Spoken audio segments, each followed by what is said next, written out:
Yes, Miss, we're seeing your screen. What? Going to start. Okay, thank you, Olivine. Okay, class, good evening. Here we are again. New topic, new day, new topic. New topic. Before I start, did everybody get the email today with the coursework? Yes, Miss. Okay. Miss, well, Olivine put it on our, Miss Thomas put it on our Orville.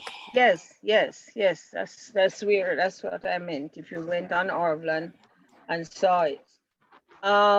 They also got the an same- email to the tell them to same- go on Orville to find it. Okay, Yes, the miss. same groups are in effect, as you can see.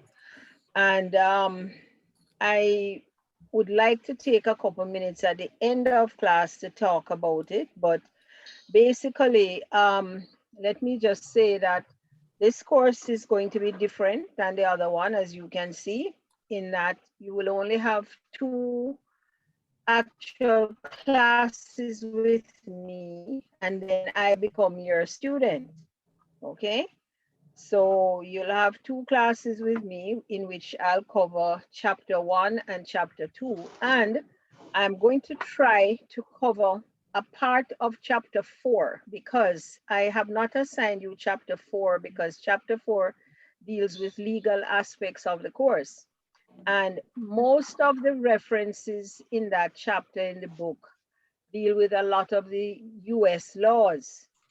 So I didn't want you to have to contend with all of that. I'll probably speak a little bit about some of them because some of you might become global persons, you know, you migrate or whatever. And when you have Dr. Taylor's class, he will cover a lot of the legal aspects as an HR practitioner that you'll have to deal with, you know, such as the labor laws, etc. But there's still a couple of things I want to bring to your attention, which is probably not going to be in his class in terms of some of the terminology that is used. So there's like a little snippet of chapter 4 that I'm going to try to cover. So we have a very ambitious 2 classes. So I'm going to ask you to ensure that, you know, you try and come to class on time because it's going to be ambitious for me to cover those 2 chapters and the snippet in the 2 classes, and, you know, explain to you all about your coursework, etc. Okay, so hopefully all of you have gotten a book. Miss Thomas, is this book up online? I can't remember. I couldn't remember today. She's probably not here. She's probably gone. Have all of you gotten a copy of the book? The book Yes, that Miss. is Miss Thomas shared it with us, Miss. okay. Yes. Earlier I And on. sent it. you guys are lucky because the last 2 years, somebody has a lot of disturbance. Take time. Take time. The last 2 years, you've been very fortunate in that we've been able to pick up the books online because these textbooks cost about $10,000 to $12,000 each. So we've been very, very lucky that we've been able to pick them up online. And especially this year, that's really good.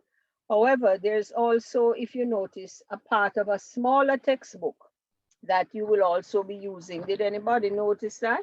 There's a smaller textbook that is the authors are Caruth and Han Logden, staffing in contemporary organizations.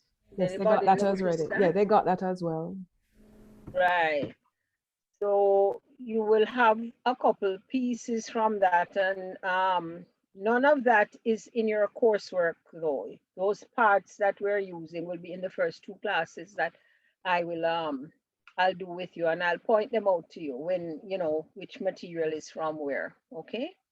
So let us get started. Let us get started and take a look at what it is we're all about now as we attempt to talk about staffing. Now, I've been telling you all along that both of the courses are very, very related. okay, extremely related to each other. You can't have performance management if you don't have staffing. In other words, you don't have anybody to appraise. And performance management crosses over into staffing when the employee joins the organization. So staffing is very, very important. Who would like to try and define staffing to start with? Who would like to try to define staffing? Can you define staffing? Okay, Miss, I'd like to try. This is Anna K. Yes, Anna K, go ahead. Yes, Miss, and I set out for you tonight. You set out for me. Okay, Anna K, I like to hear that. Because if I don't know anything, I knew that you were gonna come and say who would like to or who would like to. Okay, Miss. I don't have like a clear-cut definition, right? So I will be challenged and I welcome it, definitely. But as I was reading, Miss, I did some reading before the class and I'm pretty excited. A couple of my colleagues normally talk about recruiting and selection and they use the term so loosely and I actually don't know. I never knew at the time exactly what the processes contain, but I started some reading and I'm particularly fascinated with this piece that I read. First of all, let me start off by saying in performance management, you made reference to the fact that in staffing, as a recruiter, you always try to select the best candidate, the best of the best, and not the best of the worst. Yes. So I remember that clearly. Why is staffing important? Because it has impact on your organizational goals and reaching them, because your staff, your organization is not just the walls or the infrastructure, it's really the people, the talent, the time that they put into it. The definition that I have, I read from the book and I read from the slide. That's the book with, Gully, and I read from Phillips the slide. and Gully. Mm-hmm. Yes, Miss. So it's really the process. These aren't my words, Miss. So I'm re-quoting, but my understanding of it, it's the process that's an process of strategic staffing. So it's not just staffing, but strategic staffing is where an organization. So strategic staffing is a process of staffing. So let me clear that up, because when I read, there are two types. There's strategic staffing and then there's traditional staffing. And I read that traditional staffing is really conveniently filling a post that just needs to be filled. Strategic staffing takes a lot more thought, a lot more planning. There's much more direct intention to align the type of staff that you get with the vision and intent of the organization, of the organization's goals. And it's really to try and achieve effectiveness within the organization. So that's my 2 cents, Miss. There's a lot more that I read, but you haven't asked that question yet, so I don't want to get into it. Okay, Anna. Okay, thank you. So basically, as Anna says, it's a there's a definition in the chat too, Doc. Anne is trying as well. Okay, let's see. You see, I don't see the hands going up, so that I can't Anne tell. is saying that staffing is a function of acquiring staff. That's Anne's definition. Just a minute. I'm not. She's in the chat. The thing is, I'm not seeing the I'm not seeing the chat icon. Oops. Okay. I'm not seeing the chat icon at all. Okay, but all right. So Anne can shout out. Anne, where is Anne? One thing, Mrs. Hall. Excuse me, Miss Thomas. So this is Anna K. I'm trying to record, but it's not allowing me.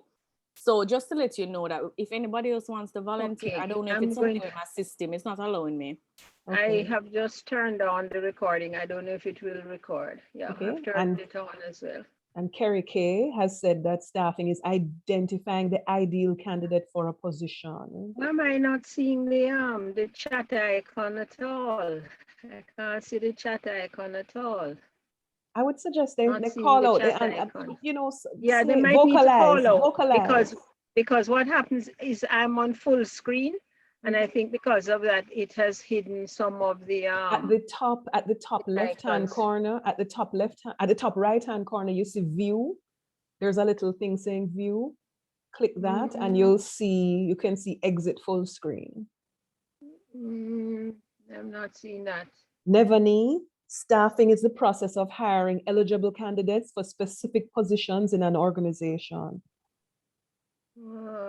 Guys, speak up because these are good. Yeah, they need to speak up, and they usually do. Just speak up because I can't see the chat icon. I don't know why. But I'm not. Good evening, Miss. Yeah, who's this? This is Anne speaking. I'm also saying it's okay, and go ahead.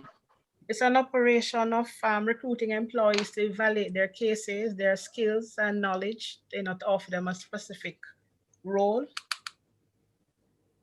Okay, good. Go ahead. Anybody else? Carrie K.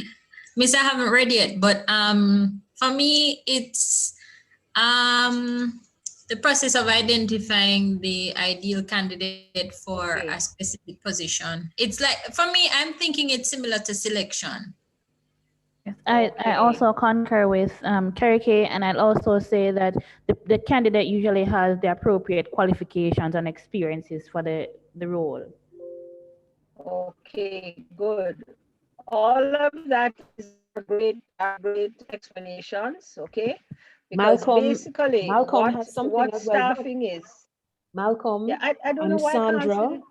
I don't know why I can't see the I see your participants, but I cannot find chat. It's chat. It's not participants. It's chat. No, I know, but I can't find chat. Okay. The chat icon. Looking more, you see more at the end. If you see more and it's try not more, in there. it's not in more. Not in there. Well, Malcolm and Sandra, shout out your answers, no? Malcolm is okay. Okay, wait. I think I found something. Okay, yeah, I have found it. Okay. Okay, let's see where I am. Nevani, I see what you're saying. Process of hiring candidates. Sandra, yes. Okay. Kerry K, Malcolm, yes. Okay. And all of these are good explanations. Okay. I would say that the big thing to remember is that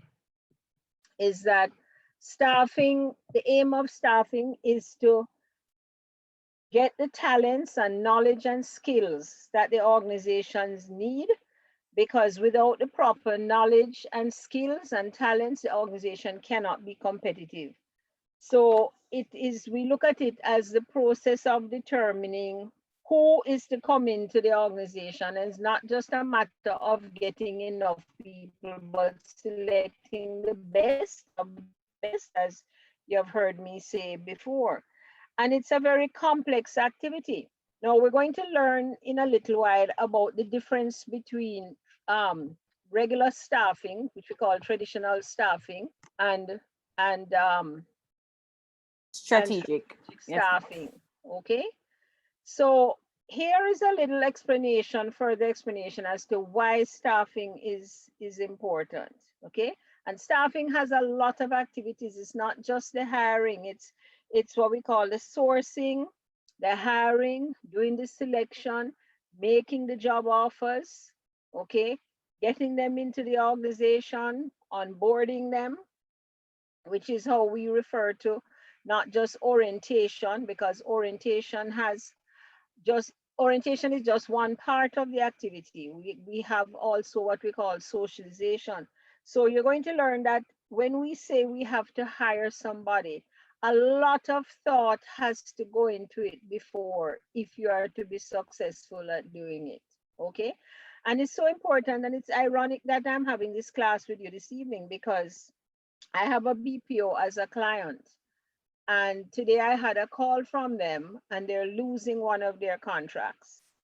And the reason they're losing the contract is that the client has told them that the quality of the staff that has come on that particular contract does not seem to be of the same quality as others that they have had in the past, from the same BPO. And they're wondering what has happened, because these don't communicate well and they don't perform well. And they're saying this is probably the worst crop of recruits that they've had. A lot of them didn't make it through the training, etc.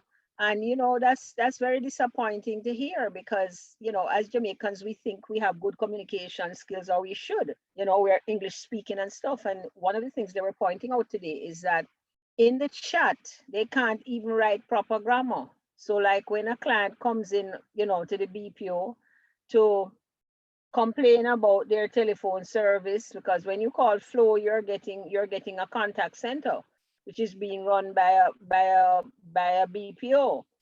So you might be going to buy something, or if you live in the US, you're going to buy a subscription to Netflix. And people are doing this online now. Nobody is going out in COVID to buy anything. So in chatting with the client, they're saying that the conversations are very poor. The grammar is very bad. They won't even type proper English in the chat. So you see how important it is to have good people come on board, because your company loses its business. And, Yes, and by doing that, they lose their competitive advantage. Miss, it's true. This is Annika again. Something else that I read I think is important to just insert here is that a lot of persons, I have noticed it for myself. I mean, I don't have much HR background. Well, didn't have any before this program, but I have noticed that after persons hire you, which is just that's just one process of strategic staffing, they just leave you to it. But there's a whole process after hiring you as well to keep this person relevant and useful to the company and effective. Yes. And you learn that, you know, as I said, the socialization is very, very important, and going into the performance management. So when we look at staffing, we say it's important because it has a lot of impacts on the organizational goals. We've been talking about strategic planning.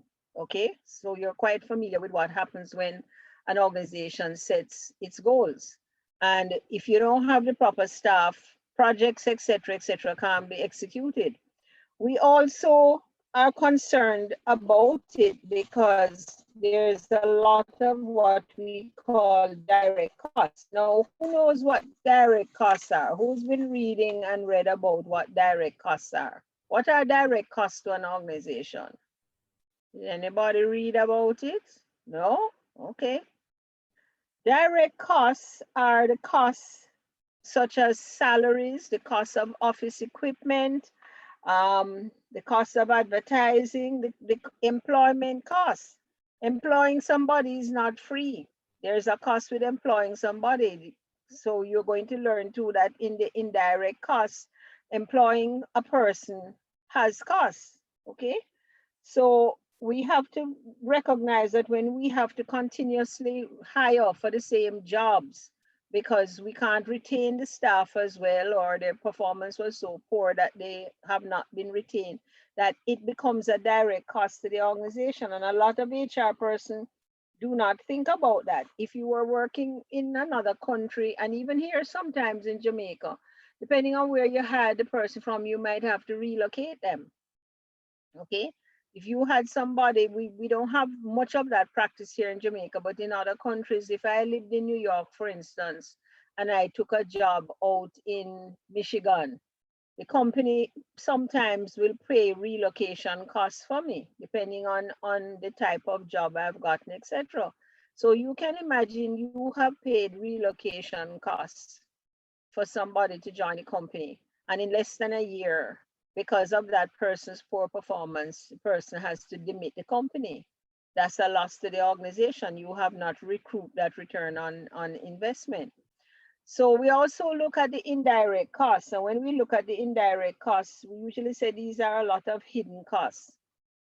Anybody wants a stab at what these indirect costs can be? No response again. So you guys have not done your readings, okay?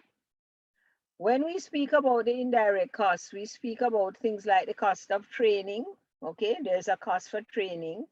Low productivity of the new hire is an indirect cost. Miss, but why isn't training, why is training not a direct cost? If I'm I was about to ask the same thing. Because I really didn't know the answer to the two of them, so I'm really listening keenly. But if let's say you didn't say training, I would guess that training is direct.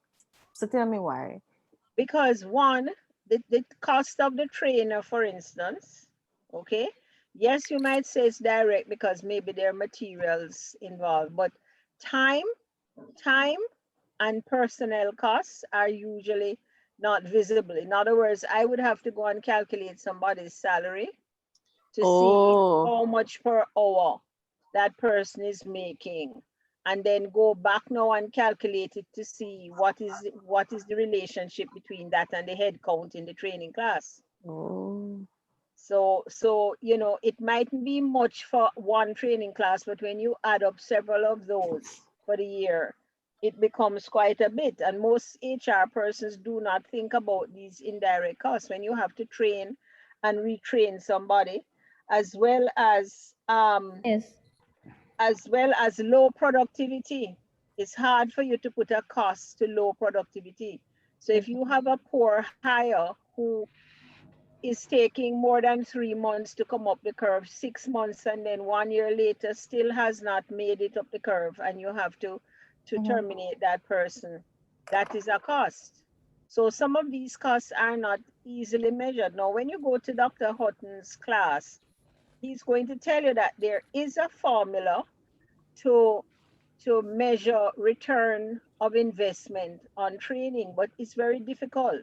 And in smaller organizations, you almost can't do it because you don't have a direct training department. When you have a direct training department, you can take a stab at measuring those indirect costs.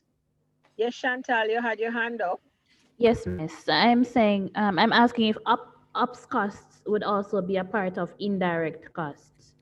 It The depends on what building, activities are in that operational area. It depends. But like, as we said, low I mean, productivity and any wastage that you have. You know, you might have provided that new employee with a lot of materials and uniforms and all this kind of stuff, right? Because yes, they made it through the probation, but they didn't make it through the first year. And all of that is a cost down the drain. So anything that is considered to be wastage, you know, because when you look at the budgets, most times you can't find a direct line for some of these items. They might be lumped under employee welfare, you know, benefits and stuff like that. Okay. So this is why we refer to them as indirect costs, okay? And then we look at the organizational impact, okay? Poor hiring affects a lot of things in the organization. It affects the organization's morale. It affects, as I said, retention, productivity, customer service. You just heard what I just told you about that one with the BPO, you know, poor customer service. So the reputation. Right. So the image, you know, all of that stuff there. So you have to keep this in mind when you're going to carry out your staffing activities so that you minimize the negative aspects, you know, or the negative impact, and you try to maximize the positive impacts. And then a big one is the legal aspect. A lot of times, if staffing is not carried out properly, it ends up with some litigation. Now, we don't have a lot of that locally, but even you live in another country, there are a whole lot of HR laws, a tremendous amount of HR laws, and you have to be very careful when you're hiring persons because, again, the whole matter of fairness and justice comes into play. We spoke about justice and fairness in performance management, and it's going to come back again in staffing. So like in the US, for instance, if I went for an interview and I felt that I was poorly treated, and as a result of the interviewer's behavior, you know, I found that there was some discrimination. Maybe I'm a Black person, and you know, you see what is going on in the US now. So maybe I'm a Black person and I felt that I was not properly treated or whatever. There are laws that allow me to sue the company. Or if I felt that somebody else with less qualifications than myself was hired for the job, then I can also pursue that. So the US has a lot of laws, and parts of the Commonwealth do as well. a lot of laws that are protective mechanisms. In the US, we have what is called protective classes. People like the American Indians are protected, the Hispanics are protected, and every year there's a census to see how many of these you have hired. Now, some of that went away underneath Mr. Trump, but I'm sure some of these equal opportunity laws are going to come back now, you know, in the current government, because America is a place that you have to protect your minority groups and you have to protect your diversified groups, because there's a lot of discrimination. Well, you can see what has been happening over the last couple of weeks. So companies will get sued, you know, if you don't carry out the staffing practice properly, okay? So the legal aspects of staffing, you know, being aware of what you're doing, being very professional, not promising what you cannot give, because a lot of persons in hiring persons will promise them a lot of things, and when they come into the workplace, those things don't exist, okay? And somebody can sue you. So you have to be careful with some of that. Recently, we've had 1 or 2 cases where somebody, for instance, was passed over for promotion, and they went to court with it because they felt they were better qualified than the person who was given the position. So you have to become aware when you work with persons, whether you're in HR or if you're even a supervisor, you have to be aware of what these legal aspects are, what are the laws. Okay, there are a lot of them. Okay, yes, Chantal? Yes, Miss, I was also saying that things as small as interview questions can land you in with people. Yes, well, here again, locally, we are not as militant, but when you live in the US, for instance, they tell you by law there are certain things you cannot ask. You cannot ask questions about religion. You cannot ask people about their marital status or how many children they have. Sexual orientation. Pardon me? Their sexual orientation. You cannot ask questions about that, and you cannot lead questions that will make people answer some of these things. Okay, because some way, in an indirect way, you say something in order to try and pull it out. So you have to be very careful. And this is why, like in the US, the application forms cannot have on certain questions. Okay, out here, I see them asking religion and how much children you have, and if you're married or you're not married, you know, all that sort of stuff. So you have to be careful. We're not militant out here, but in other countries, those things are against the law. Okay. Miss, will we learn that in this course right now? In terms of what some questions or the cultural, yes, Miss. We will do a little bit. You are going to be doing the presentations, you know. So in one of your presentations, it might give you an opportunity. Let me see what are some of the I have the thing in front of me here. It might give you some opportunity to look at some of those things. In the group 3 has a presentation. Part of their presentation has choosing and hiring candidates. So you'll probably see some of those things in terms of fairness perceptions and rejections, but you're not going to go fully blown into interviewing in this course. You're going to do some interviewing in performance management, I think. But there's a lot of information published, you know, that you can also look up that tells you what are some of the questions you shouldn't ask during an interview, you know, etc. Okay. So staffing is very, very important to the organization, extremely important. Okay. Now, this is very important for you to know. Remember, I keep telling you that wherever you see 8 of something or 6 of something or whatever, you must try to understand them. Okay. Staffing has what we call a subsystem. Okay. And this is out of the small book, the Karuth I refer to it as Carutha, just the first author. So you can read about this, some more. I'm going to tell you, but you can also read about it some more for yourself in the Karuth. Okay. And we say that staffing is a complete system. Okay. And it is a bigger part of the overall staffing system, but it is a complete, what we call, subsystem. It has so many activities of its own that it is a linked process. It is systematic. Okay. So you're going to see that it has 8 distinct components. Okay. We start off with job analysis, which you did, job analysis and design. You did that.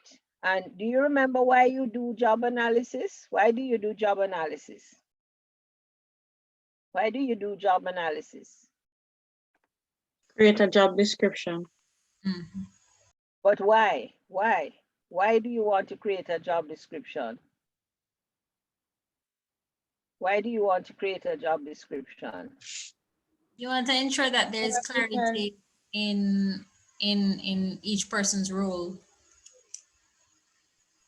You want to ensure what? Tell me again. That there's clarity. Okay. That There's the clarity. individual understands what they're expected to do. Okay. Somebody else was saying something. Also for payment. Payment. You mean in terms of like compensation salary. and reward too. Right. Compensation and reward. And reward. Okay. Because you will grade that job and have levels. So yes, it is important for that too. Yes, but also for performance assessment as well. For performance assessment. But the big reason why you have a job description is to ensure that the duties and the skills, like Kerry said, are clearly laid out so that each individual knows what's expected of them. And then we go into HR planning. Anybody knows what HR planning is? Yes, miss. Yes, I'm just actually reading. Miss, at the time I hear somebody laughing, it's okay. All right, so the planning, miss, I'm just reading what I have here from my notes too, as I remember, is the process of determining the human resource needs of an organization and ensuring that the organization has the right number of qualified persons in the right positions at the right time. Okay. So HR planning also is what we call workforce planning. Okay. It's also sometimes referred to as workforce planning. And we do it because we need to know what are the current jobs and the future jobs, and what persons do we need, what types of persons, what skills, etc.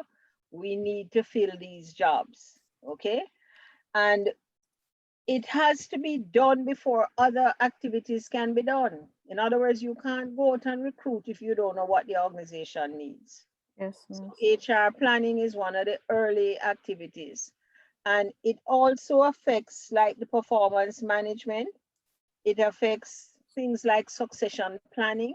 It affects career planning. A lot of things are affected by it, okay? But most of all, you have to know what it is that the organization needs before they can go out to recruit. And this is where a lot of organizations tumble down because their recruitment becomes totally reactive. There's no plan. So as something comes up, they run out to go and fill it. And you see a lot of that in the Gleaner. If you look in the Sunday Gleaner, a lot of those ads, and you're saying, boy, these persons are reactive. Most of those ads in the Gleaner are reactive. They're not coming out of a planned situation. Some of them may be when you look at some of the bigger organizations, like you look at a Grace Kennedy or the bank CIBC usually puts out a very good ad. So you can tell that this one was a part of their HR planning because of how the ad is set up and the level of information that is being given in the ad. Sometimes it's a half a page ad, but for the most part, most of the others are reactive. You know, they fill them as they need. So there's no real plannings. And that is traditional staffing. Traditional staffing is totally reactive. There's no planning into it. And this is why the companies a lot of times lose a lot of money. The retention is poor, whatever, because we go out there and we're not necessarily getting the best of the best, okay, because we had no plan, okay. So HR planning is very, very important. And then we come to recruiting. What is recruiting? What is recruiting? What do you think recruiting is? That involves making the job advertisements or advertisements. That's how you create the pool of possible candidates for positions within an organization. Okay, but you're going to learn that before you can actually recruit, there is another little activity that is part of the recruiting process. You're going to learn that sourcing is also a part of the recruiting process. And when we talk about sourcing, and more will be done, you know, about that, you have to identify sources from which to recruit. A lot of times some of the candidates are poor because the sources are poor. So companies need to establish sources, proper sources from which to recruit. Okay, again, a lot of the reactive recruitment, they figure just put something in the Gleaner, and those Gleaner ads are not inexpensive, you know, they're quite expensive. Okay. Question, So, Miss. yeah.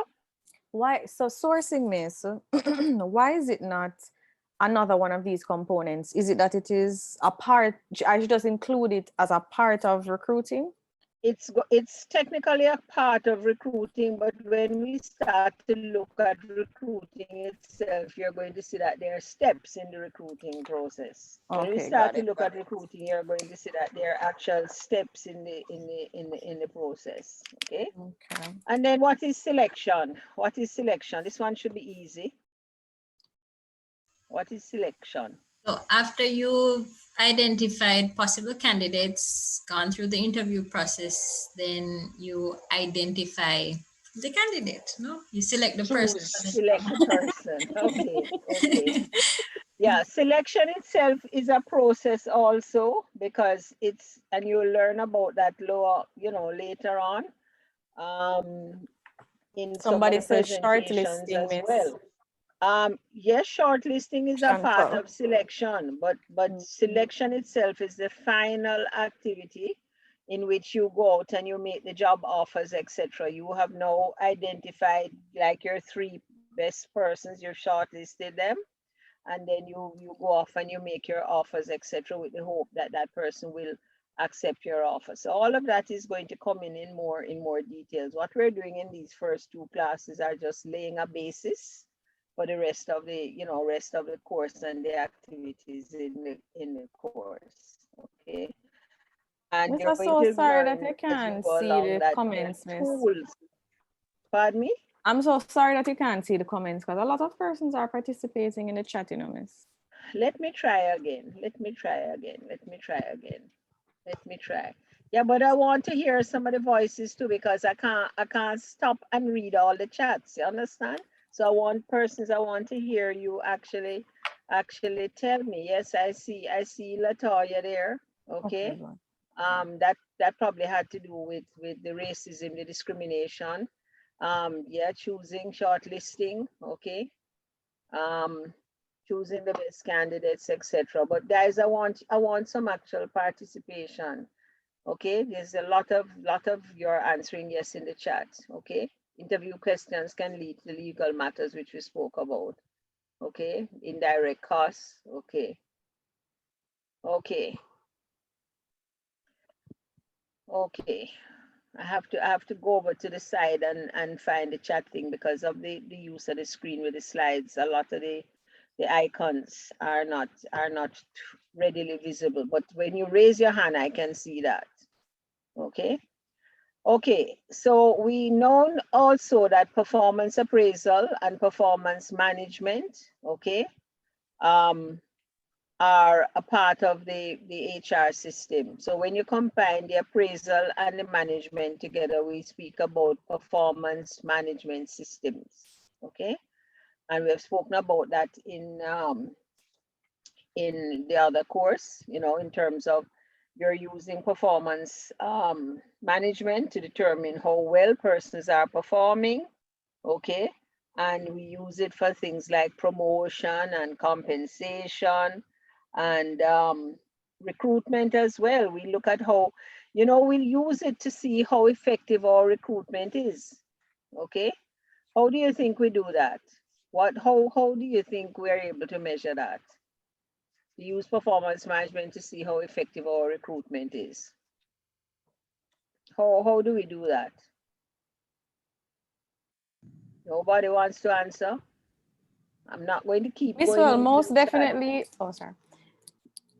Yes, Miss.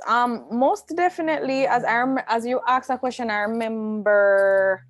Ooh, Susan from the class. Susan shared in one class before. Well, for performance management, she was saying that she made a hire, and the person that she gave the post, or the position, actually, when that person spent some time and started, you know, being a part of the staff and so on, she realized that, whoa, it's almost like it's a total different person. And through performance management, so without making just some loose speculations, you can really have a strategic process of really assessing this person's performance. How are they managing, upkeeping, and serving the company? You'd be able now to look and say, well, okay, these are some pinpoint. I can look at these reasons and say, this is exactly what this person would need to work on, or this result tells me that I made a bad hire, right? In addition, you look at retention. You know, how many of those persons who, through the performance system, had to be terminated? How many of them are performing poorly, etc.? So the data from the performance management system can actually give you an idea whether your procedures were okay. You know, are your sources okay, etc. Yes, Chantal? Miss, so an example of this would be like recently we had an appraisal, and our clients, and there are a specific school that we would get associate consultants from, and when we got back the results, when we got back the performance management surveys from their clients, most of them were saying that they are not at the level that they expected, or it's basically the same scenario that you had before. And then we realized that when we get people from this specific school, we're not getting the best people because of what they're taught and how they're taught, their curriculum overall. So we know that for certain kind of projects, we don't put those on them because they're going to have problems. Okay, so it's the same thing. You see, if you have a crop of poor employees, sometimes you look at how many of them didn't make it through the probationary period. Okay, how many of them, you know, and as you heard me speaking even about the BPO, they're saying, hold on a minute here, what happened with this last crop that you recruited? They can't even write proper English in the chat.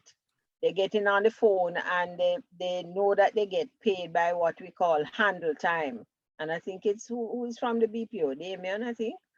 It's Philip and Rashim. Philip, they know that they get paid by handle time, so they just kill time on the phone, you know, because as long as the line is open, they're getting paid. So some of these things will go back and give you an indication that some of the sources, just like Chantal is saying, are not good sources. So then we also look at career planning and development. The HR, as part of HR, there should be a career development area. Many of the companies locally here do not have such a thing. We find that it's only usually the multinationals that will either have career planning or even succession planning. But career planning is very important, because if you are doing proper career planning, you shouldn't have to run out and be totally reactive in your recruiting, because you would have been grooming some of these persons with some of the skills, doing what we call future skilling, so that the experience is available when you need it, okay? And it also helps you with retention, because you're doing what we call meshing the employees' needs and goals along with the company's goals and needs. So all of that is part of HR. Okay, and all of that is a part of staffing the organization, considering, because when you interview, when you're interviewing somebody, the more experienced candidates are going to ask you, so what are my chances for promotion in this company? What kind of career can I expect? And if you don't have a career pathing program, you can't explain that. You can't explain the types of training that the organization may offer. How does the organization go about promotion? What happens when people are retiring? All of that sort of stuff. So staffing again is important, and these things sometimes prevent you from hiring the best candidate as well. When you can't explain what the company is all about and what kind of future I'm likely to have with the company, I will not accept your job offer. Okay? Gone are the days that people are accepting jobs. The majority of people are accepting jobs out of desperation. You'd be surprised, even at the lower levels, you got to hire a gardener, and this man figures this environment is not right. He's not taking your job. He's not taking your job. Okay. And then we get into HR administration. Anybody knows what HR administration is? Who knows what HR administration is? Miss, would that include like job letters and so on? Excuse me. Yeah, it has to do with all the administrative tasks that you have to perform. And remember, it is something that continues throughout the life of the employee. So it has to do with all the tasks that you perform for an employee throughout the life of their employment. Okay, all of those activities. Okay, promotions, transfers. Only in government demotion is done. And retirement, all of that sort of thing. All of that is HR planning. All of that is HR planning. Okay. Okay, so I see Karen is saying it's a daily operation of HR. Well, it's more than just a daily operation, because HR has other activities, but these are the administrative activities, or sometimes we refer to them as the personnel type activities. Okay. And Jennifer, you're saying the administrative task of an employee. It's not really the employee, it's the task of the department, okay? But it pertains to the employees, okay? And then we have what is called effectiveness evaluation. HR should always evaluate itself, okay? There should be mechanisms in place to monitor how well the staffing activities are being carried out. So like, you can't ask for a budget for staffing and you can't explain what you use your budget for, or if you went over the budget. So each year, companies are now looking at how much money they're putting into HR, and they want to know what they're getting for it. So for instance, they might go back to do things like look at how long it took you to fill a job and how many persons you had to interview before you fill that job, and what was the time frame. So by this way, HR is monitoring itself, self-evaluating, and is able to look at whether things are being cost effective and what needs to change, etc., etc. So this is why we say staffing on its own is a whole system. Okay, it's a whole system within the HR process. So don't forget that. Okay. Mrs. A career planning and development the same thing as the succession planning? Because I know you spoke about grooming. No. Succession planning. Well, succession planning can be twinned with career pathing, because what succession planning is actually grooming persons to take over a particular post. So like if I'm a junior accountant and the company has decided that, maybe in a year or two, we're going to need a senior accountant, or we're going to need that post to be split or whatever. Let us begin to look at who in the organization can fill those posts. And by that now, we start some career pathing with that person. so that that person is able to be the successor to that position. Have to be very careful with it when it's being done, because it's not a promise to anybody. You can go through a whole career development plan and not be promoted because it's not a promise. Likewise, the whole matter for succession planning, it's not a promise, because when it comes to that time, it's going to be the best person for the job. So this is why sometimes employees don't want to go through training, because they're saying, why am I going to go through this training and you're not promising anything? But nothing is promised to anybody. Somebody there, you have to control your background a little bit, please. Okay, so now we go to the next slide. Why my slides are not changing, I don't know. Okay, let's see. Going backwards. I don't know why. Right. I don't know why, because I pressed the forward button. That's backwards. I don't know what is going on. I don't know. Okay, here we go. Okay, now this is a very, very, very, very important chart.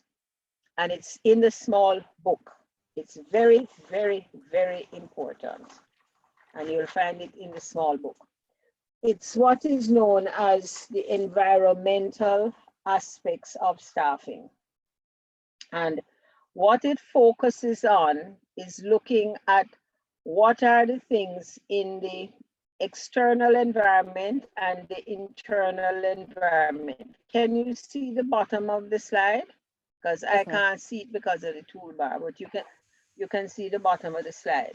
So it's showing you what are the things that could affect you when you try to staff.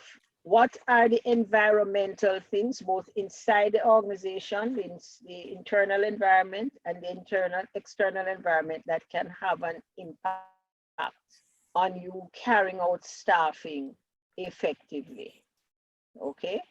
And you notice in the little chart, staffing is placed right in the middle of the HR management system because it is such a process. So let us start up at the top, okay? Let us start up at the top and start first of all with the economy. Why would the economy affect staffing? Why would the economy affect staffing? The state of the economy would determine, for instance, how should I put it? How much money is accessible to the company. Okay, that's one. Mm-hmm. Right. And anybody else? Okay. Oops, what happened? Did somebody touch something? You have to be careful, you know, because all of a sudden my screen flipped. You have to be careful. Okay, go ahead. Who is speaking? Chantal. Chantal? Hardy. Okay, go ahead. Scarcity of the skill. Yes, yes. What else? What else? Why is it doing that? I don't know why it keeps flipping. Okay, the economy has a great impact. All of those things you have said, Chantel, and more. Okay, so take for instance what is happening with COVID now. Okay, don't you think COVID is affecting our economy? Did you see what happened in Definitely, Parliament? I was gonna say that. Definitely. See what happened in Parliament over the last couple of days, right? And but they're telling you that some people are saying the economy is recovering, others are saying no, it is not recovering. I don't think it is recovering because there are a lot of persons out of work. A lot of businesses are closing down. Everybody is trying to sell something online. Okay. Everybody is trying to sell something online. I've never seen so much food advertised online and so much clothes advertised online. Okay. And the US, as Chantal says, is 151. The what? The US dollar, miss. Yes, yes. If you go to the bank to buy $1.51, if you go there to change it, you're lucky if you get 135. Okay. But the economy is affected, and when the economic health of the country is in trouble, staffing becomes harder. Why? What would happen to staffing when the economic health is not good? For one, you can't pay them. There's limited Right. resources. Right. So there's less hiring going on. Okay. And you have to be careful, because basically when the economy isn't good and you have a whole lot of employees also, what happens? What happens if the economic health is not good and you have a lot of employees? What happens?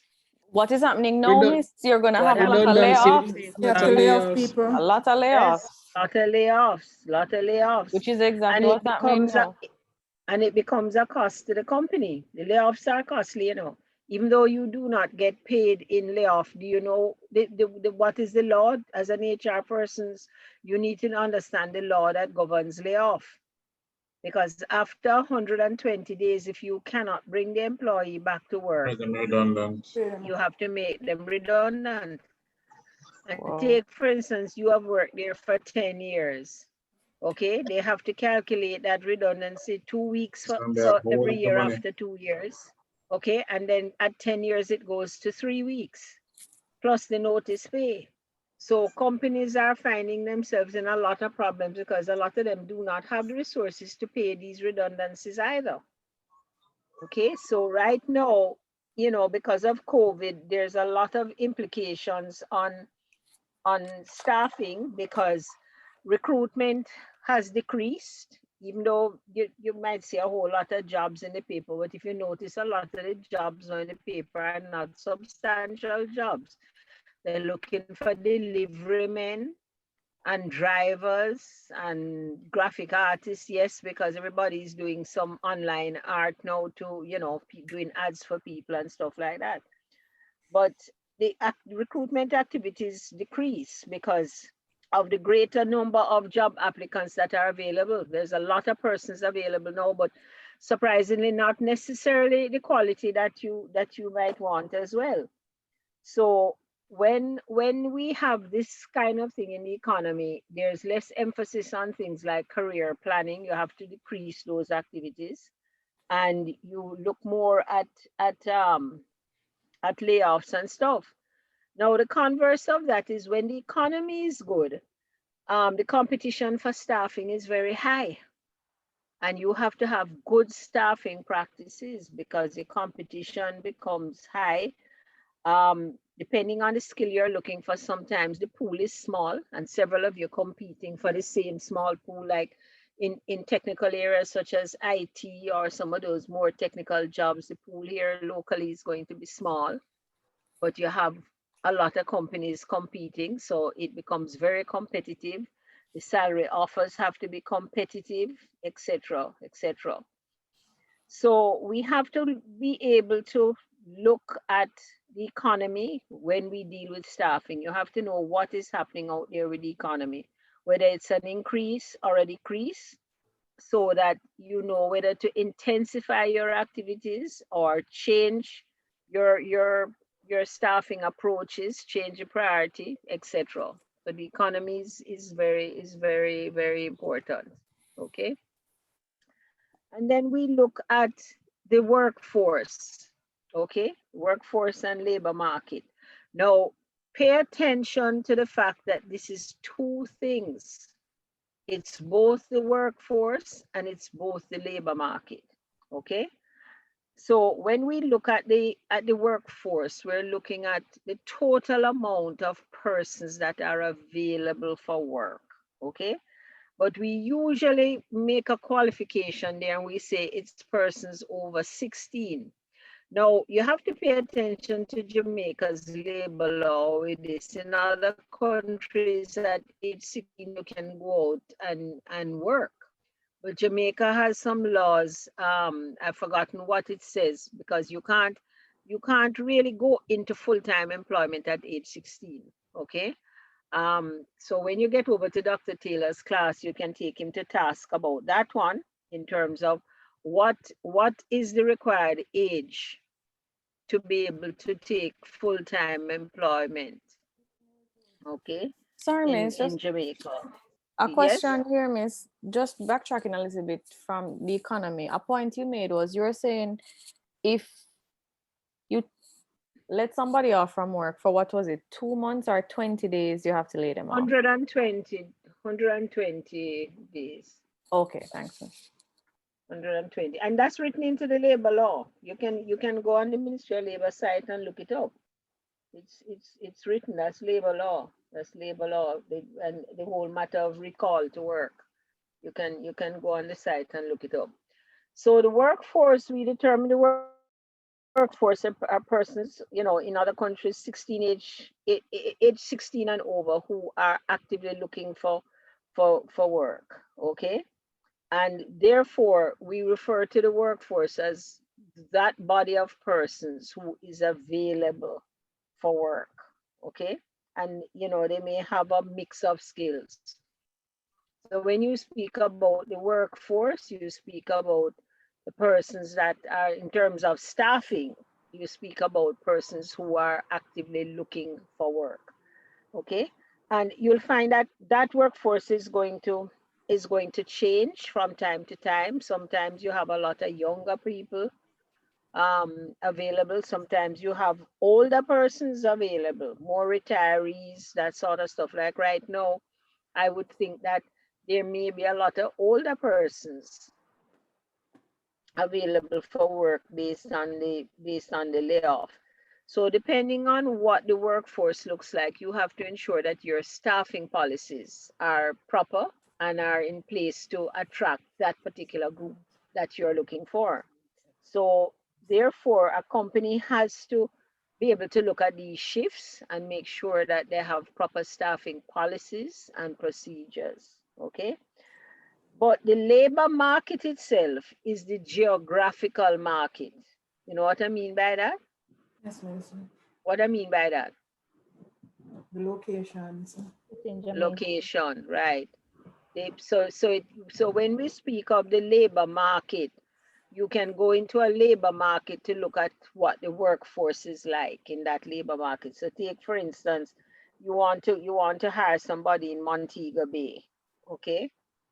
You'd go into Montego Bay and look at what is the workforce like in Montego Bay. Or it might be your company has a location in another country. So, you need to know what are the particular skills that are available in that labor market. So for instance, again, I go back to something like IT. If I was looking for IT, I'm not necessarily going to go to Mandeville, because maybe I heard that Mandeville doesn't have a lot of IT persons, even though you have NCU who might be graduating some IT persons. So if you're a good recruiter or you're a good HR person, you're going to study your labor market so that you can pinpoint where your workforce is likely to come from, okay? And it is very important that you do that because, again, of competitiveness. If you don't know your labor markets, you cannot recruit properly. Okay, so the labor market is very, very important. And then we're going to jump up here and we look at competitors. Okay, now why are competitors important in the staffing process? And remember, we're dealing with the external environment. This chart is like if you're cutting it right across. It's external at the top, internal at the bottom. What impact do competitors have on the market? What impact do competitors have on the market? Miss, what about salary? Because, for example, if there is a kind of skill set that you want, and you have a lot of competitors out there who are offering people of that skill set a certain amount of money, you know that you really and truly can't pay them less or very, very lower, very much lower than what Right. Your job offers have to be competitive. So if you don't know who your competition is, you can't compete. Yes. So from an HR standpoint, you need to go and look at who your competitors are. Like for instance, Grace Kennedy knows who its competitors are for its different brands. Okay.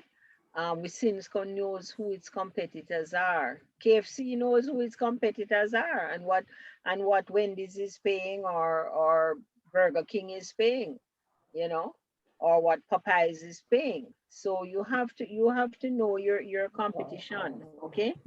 And when you know the competition, it affects the approaches that you will take in staffing. How do you go about interviewing? How you go about sourcing? Are you going to do career fairs, or you're going to use nice glossy ads, or you're going to go use leaflets, or you're going to start a high school program so that, you know, when they come out, they will think, those that are not going on to college will think about working, you know, if you're a Wendy's or a KFC or whatever.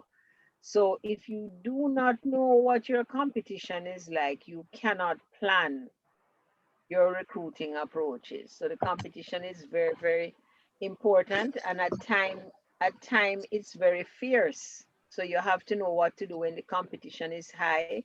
When the competition is low, then you know what you can do, some lesser activities, that sort of stuff.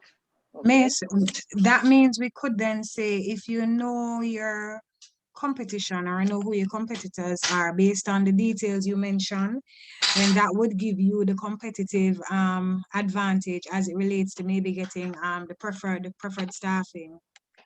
Yes, and but you know, but that is only if you have put good practices and procedures in place. Like if you understand how to construct your job offers, what are your benefits, you know, how are you going to woo them? I see Errol saying in the chat that they headhunt your best workers. Yes, when the competition is fierce, they'll do what is called raping. Right? They'll go right What, inside the miss? organization and try to entice raping or poaching. Right? They'll go right inside of the I think I'll organization be using and make term offers. raping.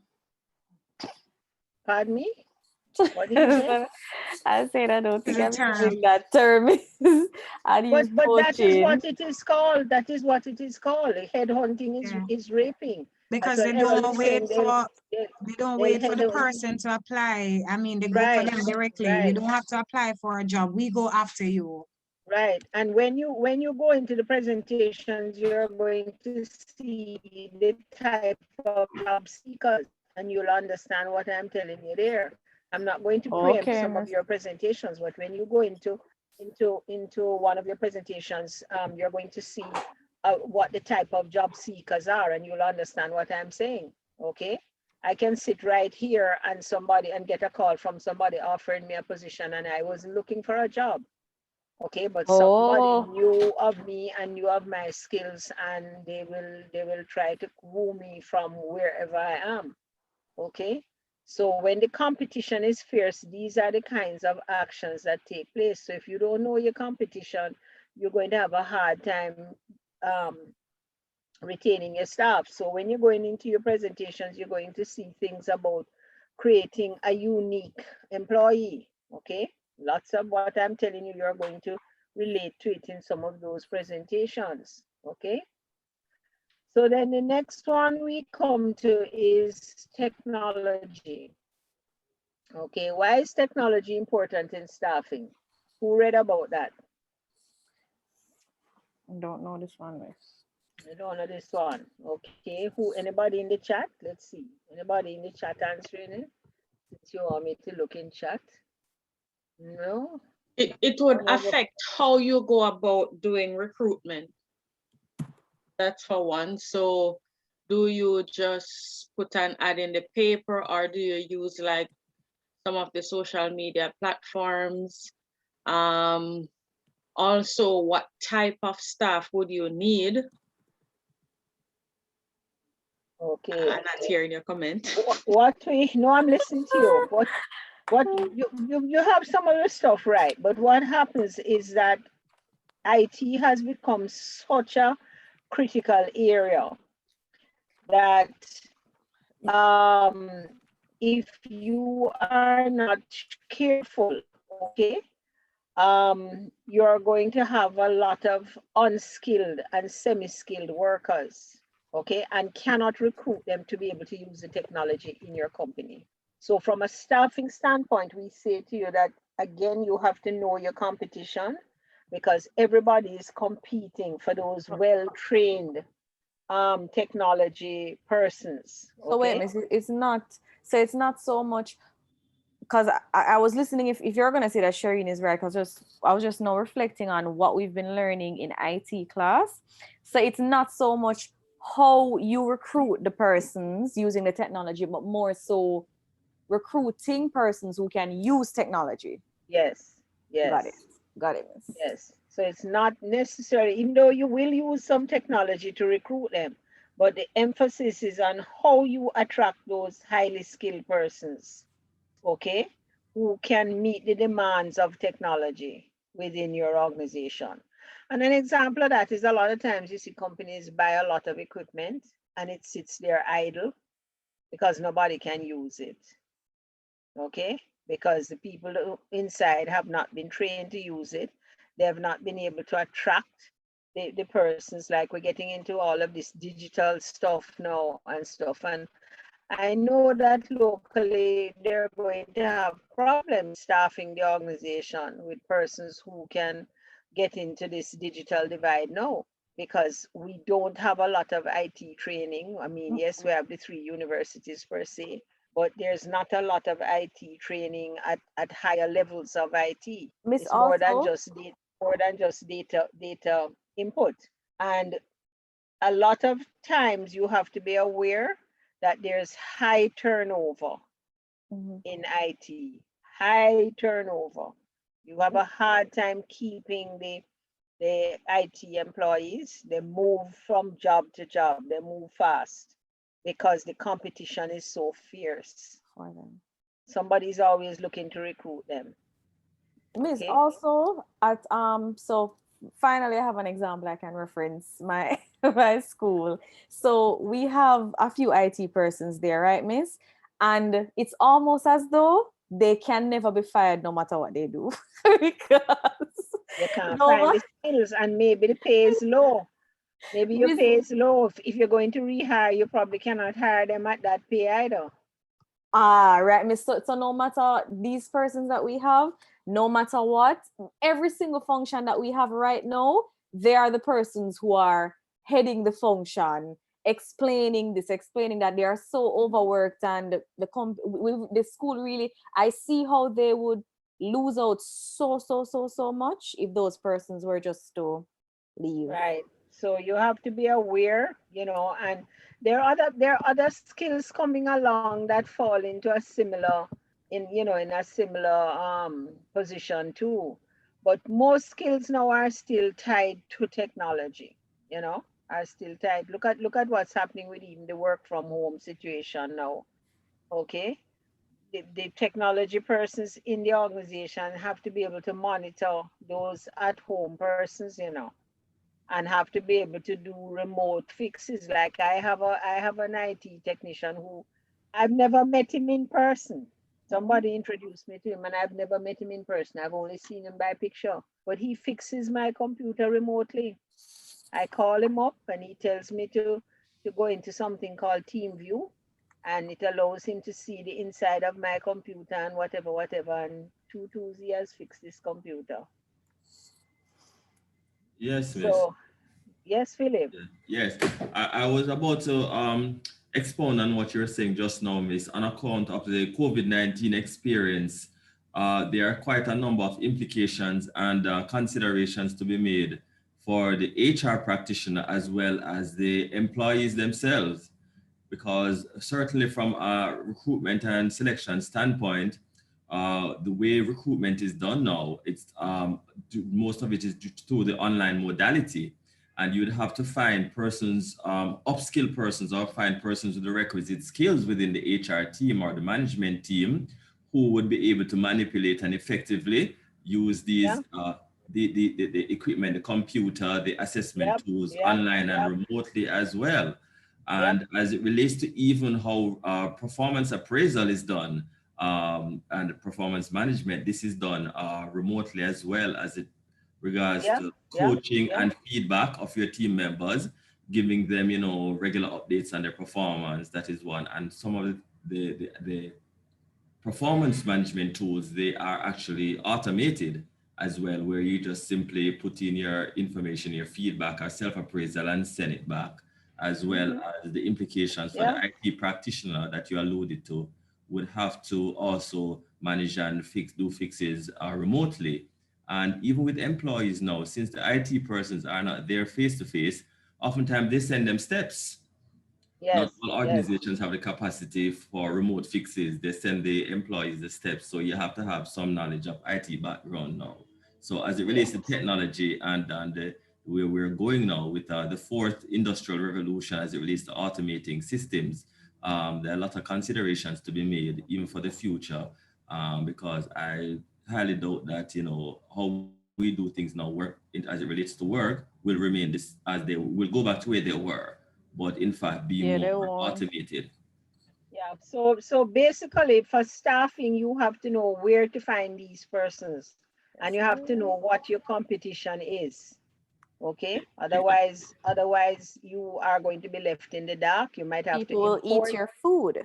You might have to import it, and importing this skill is very expensive. Okay, so then we look at society. Okay, well, before we look at society, let us look at customers. Okay, how do customers affect you? How do customers affect your staffing? Miss, does it have anything to do with the area? So as I'm saying this, I can see how this could be wrong, but maybe if you have an uptown clientele, or I don't know. Customer needs. No, anybody else wants to try a shot at that? Well, Miss, customers are the backbone of any business. Well, in order for you to have a business, you need to have customers. That's why you're going to have your staff to be able to service these customers. And you need to have staff that will service customers with the optimum customer service that is required. So you would have had some internal service system or service, what you call it now, a sort of service statement that you have, that you need your staff to be able to be aware of and to be able to give that kind of service that you require for your customers. That's how you're going to retain your business. Wait, my screen is doing its own thing here. It's happening to us too. Yes, I don't know. I think it's every time because I'm looking at my modem flashing. I think it has something to do with internet. Yes, who was speaking? Who was speaking there a while ago? It's Sandra, Miss. Sandra, okay. You're right, because what happens, you know, is that customers impact your business. As you said, whether you stay in business or you go to business has a lot to do with the customers. So you have to ensure when you are staffing the organization that you're not going to get people who are rude to clients, who are going to antagonize the customers, etc. Because word of mouth also travels, okay? And also on the converse side, customers watch how you treat your staff, and they will boycott you. In other countries, customers will boycott a business if they figure that the staff is poorly treated, or if the union comes out and says the staff is grossly underpaid, etc. Or in other countries, there's racism, Miss. Right, I was going to say in other countries where you have labor laws that affect diversity, if they notice that you're not hiring enough Asians, or you're not hiring Hispanics, or you're not hiring Black people, are you not hiring women or women, customers will speak out. So there's a lot of things you have to pay attention to when you're going to staff your organization, a lot of things. And unfortunately here locally, our labor market is not that mature. Our HR environment is not that mature.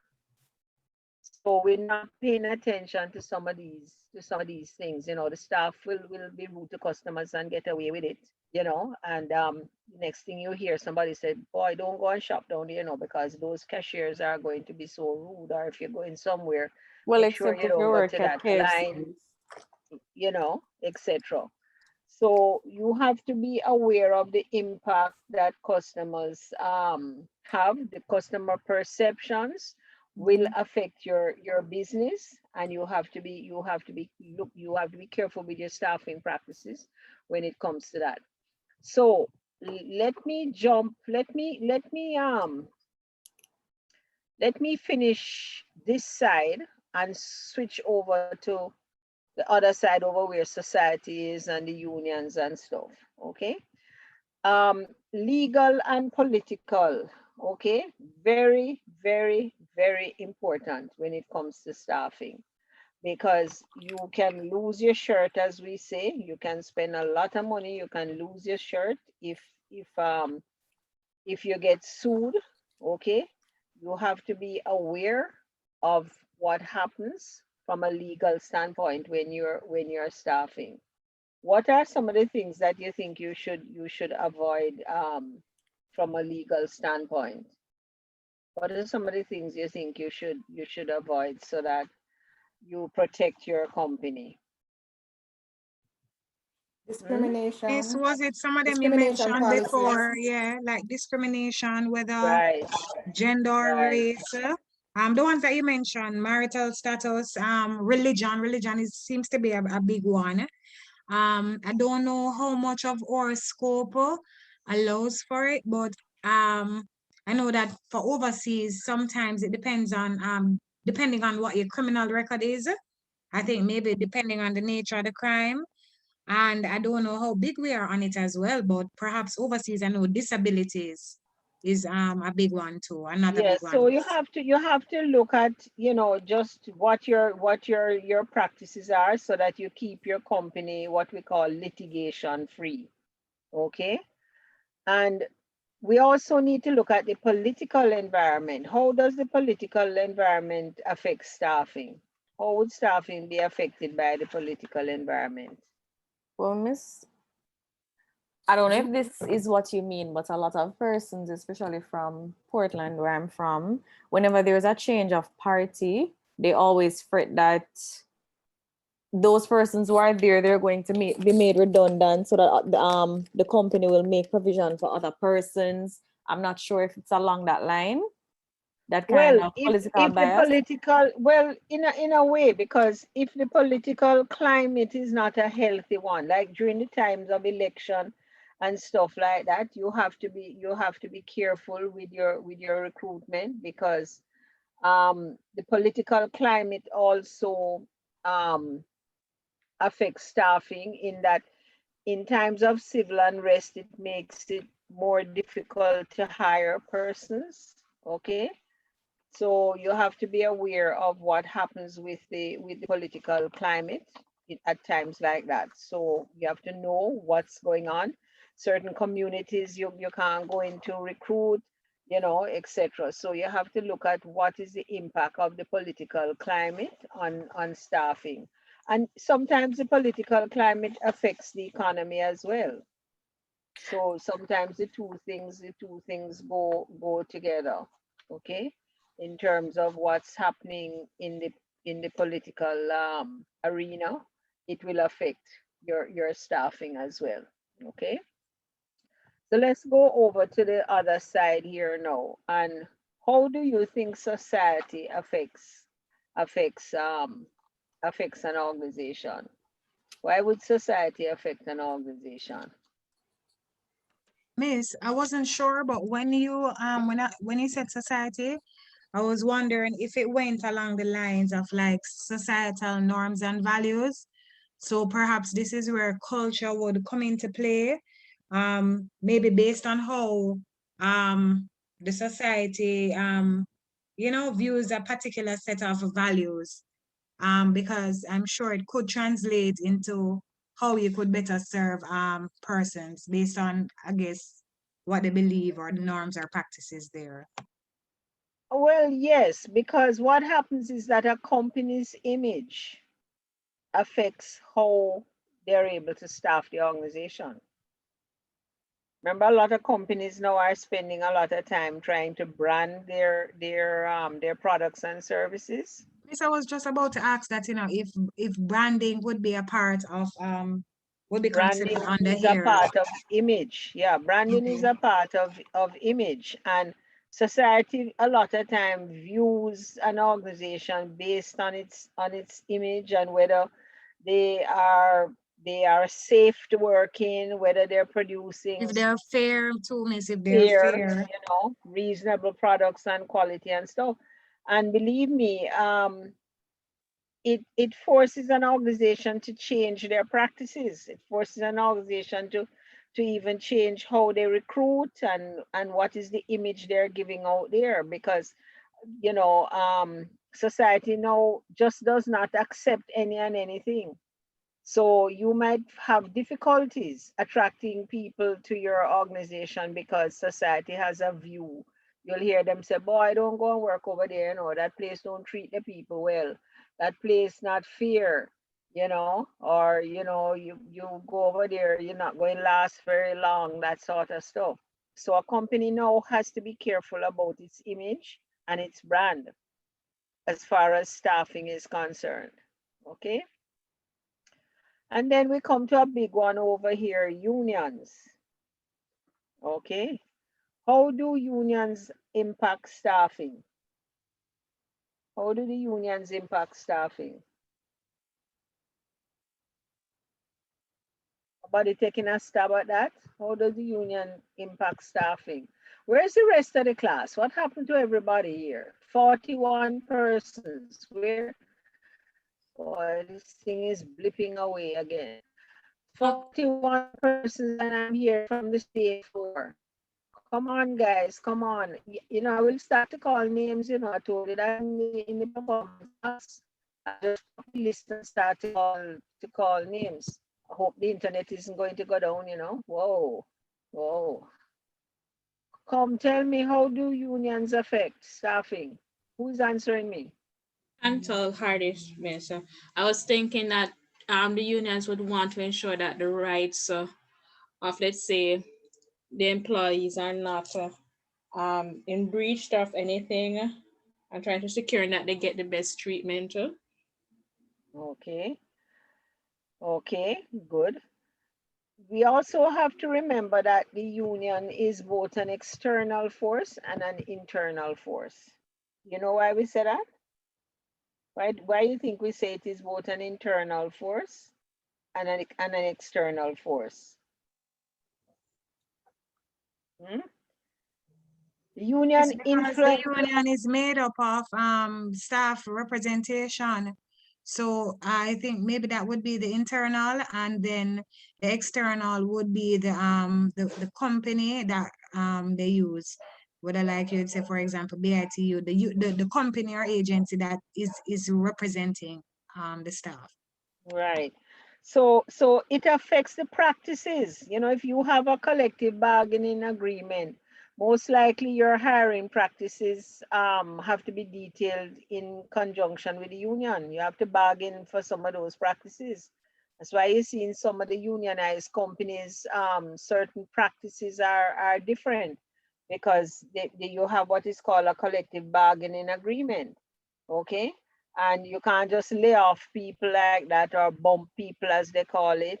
A lot of the terminations have to be handled in particular ways, even though you have the labor laws, etc.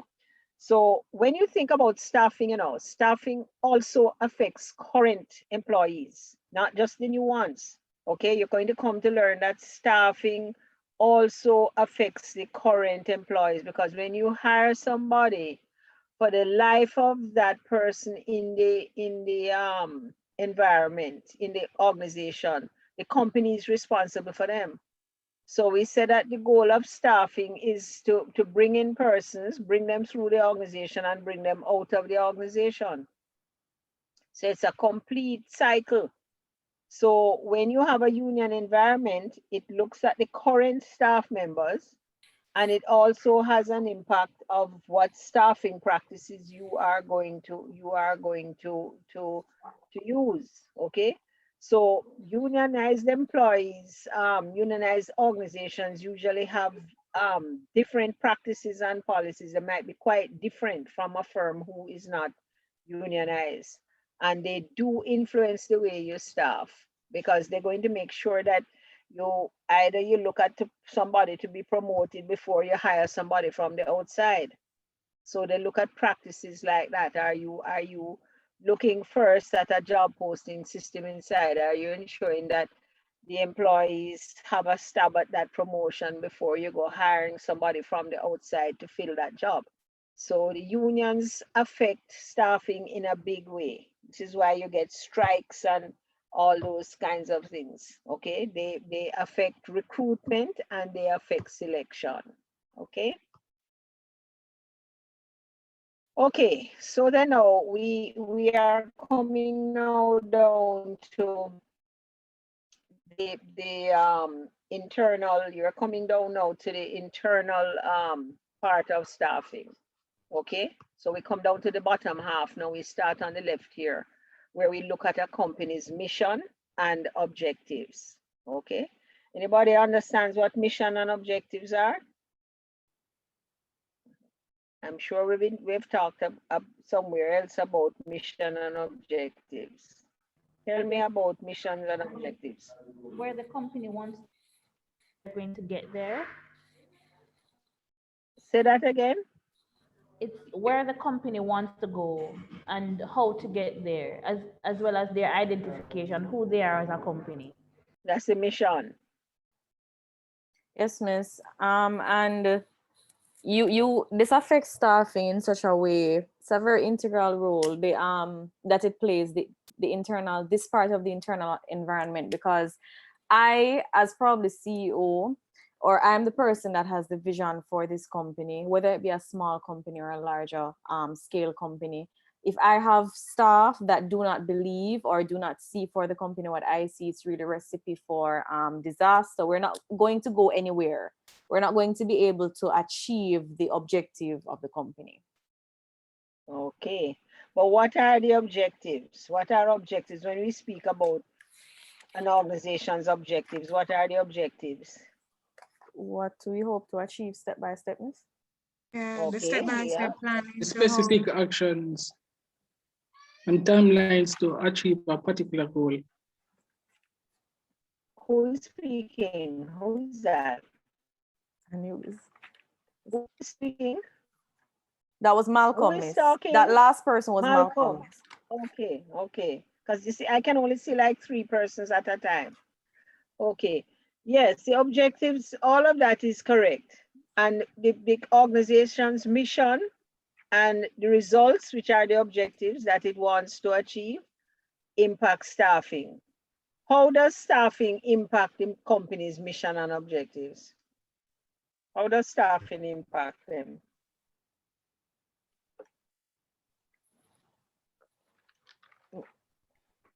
Which I mean, different from what we just said. Yes. Miss, you're going to need the suitable skills, the suitable talents, the suitable, yes, miss, the suitable skills and talents of the from the applicants, from the candidates applying for the company to execute. Thank you, whoever just said that, to execute the objectives, miss, and to bring to fruition the mission. This is like the building block or the foundation. I mean, correct. And you have to be aware, you know, at that time when you're recruiting, what types of persons, yes, you're going to are going to be able to provide the results that the company is looking for. Miss, because take for example, at school, you are recruiting for a new guidance counselor, but you have somebody that lacks empathy, understanding, people skills. That can't work. No. No, not based on the type of environment you are. So as a recruiter, when you're staffing, you have to understand what is the organization's mission and what is its objection so that you get good fit. So, wow. So, Miss, a question. Hello? Yes, Miss, So, a question. yeah. So, is this where a question that sometimes is asked in the interview? Where do you see yourself in the next 5 years? Is this where you start to align what it is that the person have as their personal objectives to what the company's objectives are? Yes, yes, yes, yes. That's one of the questions that will help you to see what that person's values are versus your organization's values. You notice that a lot of times when you go into an organization or you'll see the mission statement put up in the lobby, and sometimes you'll see the values as well, because mission and values are very important. Mission, vision, and values are very, very important to an organization in terms of getting to where it wants to be. So you want to ensure that fit is in place. And again, as you do your presentations, these things are going to come out because we are going to look at fit, whether you're going to look for a person to job fit or a person to organization fit. And you're going to learn that, you know, you need to try and strike a balance. But I'm not going to preempt your presentations because these are the things I'm hoping to hear from you about in your presentations. Okay. So you have to staff with the mission and the objectives in mind. Okay. So then we come down to policies. Okay. How do policies affect staffing? How do you think policies affect staffing? How does policies affect staffing? Tell me. How do policies affect staffing? Miss, this is Sandra. Huh? This is Sandra. Yes, So, Sandra. so I'm thinking, Miss, that the policies that you have should be able to assist your staff in working with the company's missions and its vision and so on. So you need these policies to underpin pretty much everything that you do. You need an organization that is recognizes actually that corporate social responsibility is important. You need a company that understands that ethics are important. And so you need to have the policies to drive these kind of objectives that your organization has, and the staff to be aware of these policies, because these will pretty much formulate how they operate within the organization and external to the organization. Okay, good. Chantal? Yes, Miss. I'm saying that one of the things that how policy can probably impact it is it can tell you what you can afford, because there is a minimum wage. You'll also know that you have to buffer for sick time and vacation time for these people, as well as everything as it surrounds remuneration for them. Good.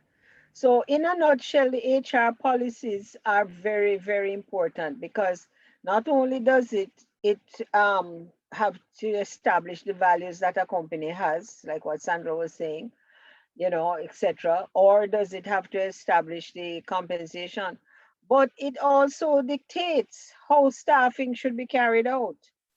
Okay? In other words, a company wants to protect its brand. It doesn't want to have a situation where somebody who came to an interview goes away and speaks badly of the organization. The interviewer was awful. She didn't know what she was saying.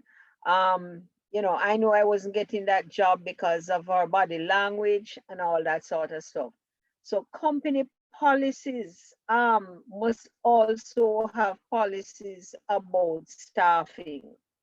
okay, must uphold the company's brand because it says a great deal about how important staffing is to the company. So usually we recommend that from an HR perspective, that you also have some specific guidelines about recruitment and selection, about staffing the organization in terms of how people are to be treated, you know, during I have a question. interviews, etc. Yeah, who's asking? Miss, sorry, Miss Tamika here. Yes, Tamika. Is it a case then that legal informs policy?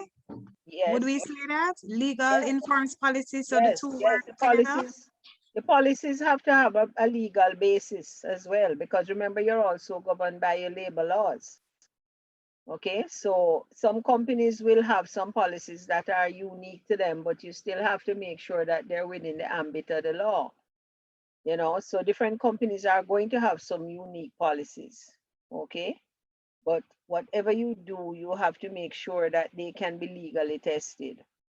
Okay, have to make sure that they can be legally tested. So your policies also tells a story in terms of how important staffing is to your organization. Okay, and it's very, very important. We have policies on culture, policies on you know, honesty, policies on behaviors, policies on how we recruit, you know, like for instance, a policy that all jobs must be posted internally first. That would be a staffing policy. You know, this policy that says that all internal applicants must be interviewed. That's a staffing policy. And then when we look to the outside, it's, you know, it sets some quality standards for recruiters, especially those that are going outside of the organization, as to what are the behaviors that you expect. And you will come to learn that training is very important, and you will come to learn about some of that training that you put in place, and what impacts your recruiters can have. Okay, because everything, the company can have all the resources in the world, and everything is lost based on the behavior of the recruiter. So policies are very, very important. Okay, so then we come down now to organizational climate. Anybody wants to guess what that is? We've spoken a little bit about it, you know, but to be a little more specific about how does organizational climate impact staffing? This is a very, very important slide, you know.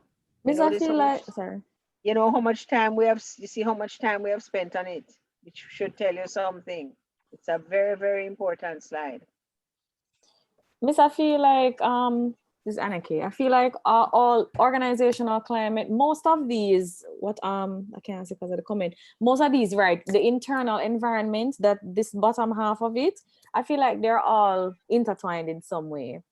The mission and the vision with the policy, I can see how we can explain the organizational climate being important to staffing by speaking a little bit about the policy. Is it so, Miss? Well, the organizational climate, when you speak of the climate of something, in a nutshell, you're almost speaking about temperature, right? So we're saying that inside the organization, the environment inside of the organization, the temperature inside of the organization must be right. The culture and the soft skills. Right, the culture must be right. So when we speak of the climate, we speak about whether we have a negative climate or we speak about whether we have a positive climate, okay? And it has a relationship with people's motivation, okay? Whether they stay with the organization, whether they stay out of work, okay? Whether they feel like coming to work. So we're saying that if the internal climate of the organization is not right, you're going to have trouble attracting persons to the organization. You're going to have trouble keeping them in the organization. If you have a toxic organization, nobody wants to work there. Because remember what I'm telling you about staffing, you know, remember I said earlier on, to keep in mind that staffing starts with recruitment, but it continues inside until that person leaves the organization. So while we're looking at the internal environment now, which is the bottom half, we're looking at how does it impact them? You have hired these people, okay? How does it impact them? You want to hire more people. How do these things inside the organization impact somebody who wants to come and work in the organization? You'll hear somebody say, boy, don't go over there and work, you know, because people them gossip a whole lot over there. The managers them mean. I hear about this and I hear about that. I hear that this one was treated this way and that one was treated that way. And there's harassment and there's this and there's that. So the culture and the behaviors, just like Anne is saying in the chat, the culture and the behaviors, and Shauna, how the staff feels about the organization is very important to whether you're going to attract people and whether you will retain them. Question, Miss.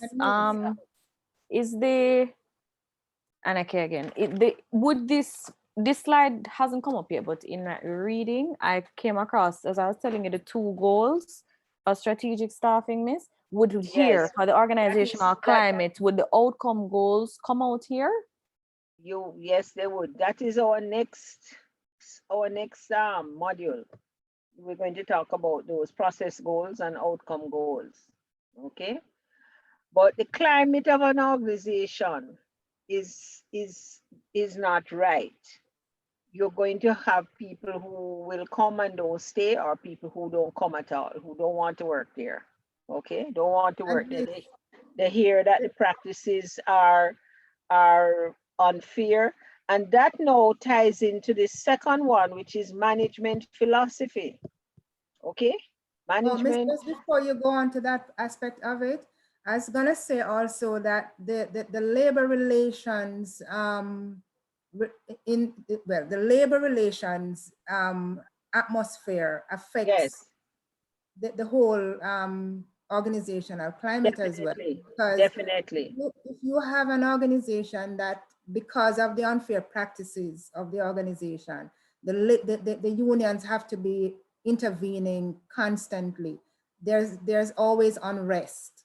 Then you know that is going to affect the quality of staff that you want to. People who are restive, you know, threaten to strike and all this sort of stuff, a restive environment, you know. Or take, for instance, what happened at Petrojam. That organizational climate, I don't know if it will ever be fully restored because of what happened in there, the allegations of fraud and the union and unfair hiring practices. Remember, hiring came under scrutiny in that audit. I don't know if you remember what happened to the HR manager. Who remembers that case? Yes, ma'am. Right? That was such a big case. So that whole organizational climate now has been disruptive.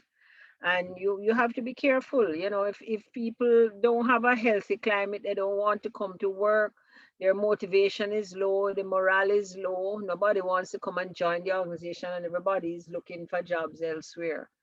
So your whole staffing system will be affected. Okay. And then we go on to look at management philosophy, because those two kind of go together. What is your interpretation of what is management philosophy? What is your interpretation of that? That sounds to me, this is Sandra again, Miss. That sounds to me like the shared values of the organization, how the management wishes to go about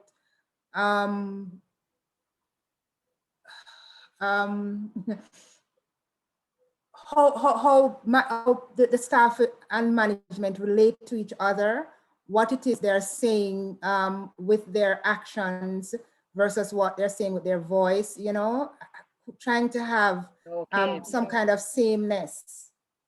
Okay, so the culture of the organization is very important. How managers behave is very important. The values that managers show, what we refer to as the corporate culture, is very, very important. Okay, and it affects everybody and it affects everything. Okay, So the way managers feel about people and how they demonstrate that in their actions is very, very important. So we speak about the management philosophy of the organization. Very, very important. Okay. So if we feel that it's a positive culture, if we feel that managers truly care about persons in the organizations, regard them as assets, and you're going to see that coming up again in your presentations, okay, whether you regard people as assets or investments, then it's easier to staff the organization, it's easier to bring people in, it's easier to retain people. Productivity becomes high, morale is good, motivation is good, etc. So all of these things, you know, are very important. You know, we don't think about them, but when you're faced with some of these things, then you realize how important they are, you know, in terms of being able to staff the organization properly. So then we look at the last area now, which is called other functional areas. And those are areas that we refer to that most persons don't think about these areas having an impact on staffing. Take, for instance, the marketing department or the accounting department. You know, if things are not right in those areas, persons don't want to come to the organization to work. They hear again, you know, I'm an accountant and I'm applying to come there. Okay. And, you know, if the work of that department is not attractive, you know, or it's boring or whatever, nobody stays as well. I might be able to hire persons, but the retention won't be there. So we have to look at all the other areas of the organization and ensure. Pardon me? I'm so sorry, my internet connection is very bad. I got disconnected. I was only able to hear a little bit of what I think it was Sandra was sharing.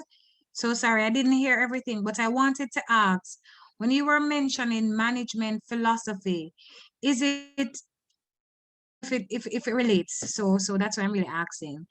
You know, sometimes persons are of the viewpoint that whatever happens at the top tends to trickle down to the bottom.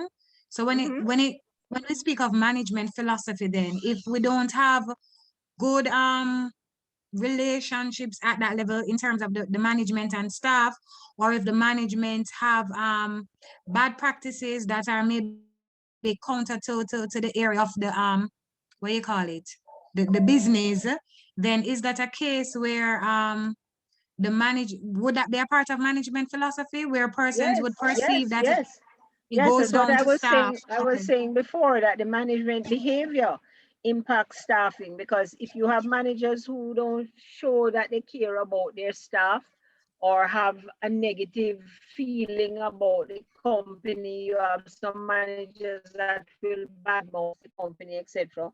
That has a lot to do with the retention of staff. And as I keep saying to you, remember that the internal part that we're dealing with now looks a lot at what happens with current staff in the organization. You know, how do we manage to keep our staffing system together? We look at the things that affect people from coming, the external environment. We now internally look at what are the things internally that prevents people from staying, and also affects us attracting persons, because word of mouth travels, you know.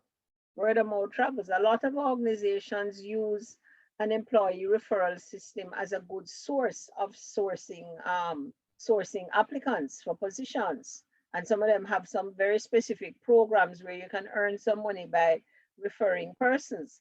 But if you are working in an organization that is toxic and the management behaviors are less than positive, you are not referring anybody to come to work there.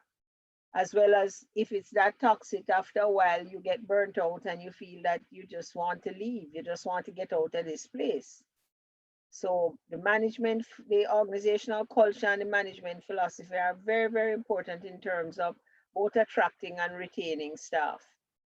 And then I went on to the other functional areas. We don't consider some of the other departments. If I have a department that's dirty and messy, and you know, I'm in manufacturing and the place is filthy and messy and whatever, I'm not going to retain staff, nor am I going to attract staff to work in those areas because people will consider they're hazardous and they're not healthy to work in.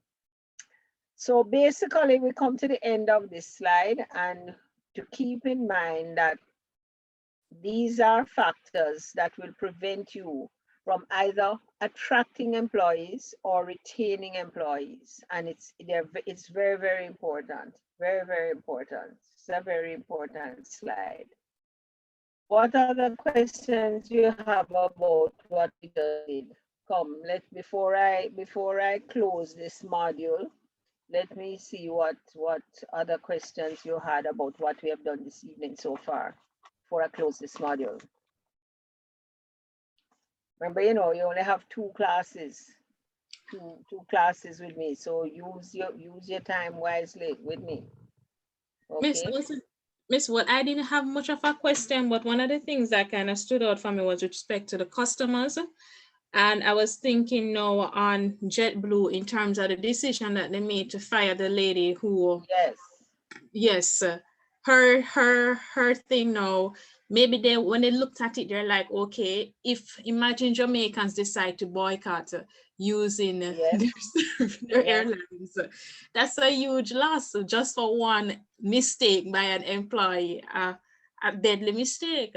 So I believe them taking a proactive approach was really a good thing for them, because my first impression was like, well, I'm not going back on a JetBlue flight. Well, apart from that, it's a criminal activity. Yes. So she falsified information, you know, and then still could never explain. I mean, she took it down, but it went worldwide. It's still popping up. Yeah. You know, it's still popping up. I mean, it has affected the Jamaica brand. It has affected that hotel in particular, because she said that the hotel was involved in trafficking. I don't know. I just think she must have lost her mind. How could somebody do all of that and not expect that there were repercussions to it? You know, I don't understand that. I just don't. Maybe she has some mental issues. I don't know. Yes, quarantine is hard, but if you're quarantined, you're quarantined. And when they show you where they put her in the quarantine, she was in a very nice space. I mean, she was overlooking the ocean. She had her own balcony overlooking the swimming pool, providing her with all the meals. Yes, it's hard, but if you're in quarantine, you're in quarantine. Because first of all, she should not have entered Jamaica without a COVID test, because that's one of our requirements. So, you know, basically she should expect to be tested, you know. So any other questions? Any other questions about what we did tonight so far? Going to be very fast-paced, you know. Going to be very, very fast-paced. Okay. I want to bring in at this stage, before I go on to the other module, I want to bring in the little aspect of module 4, okay, which is the legal aspects. Let me find my way through here.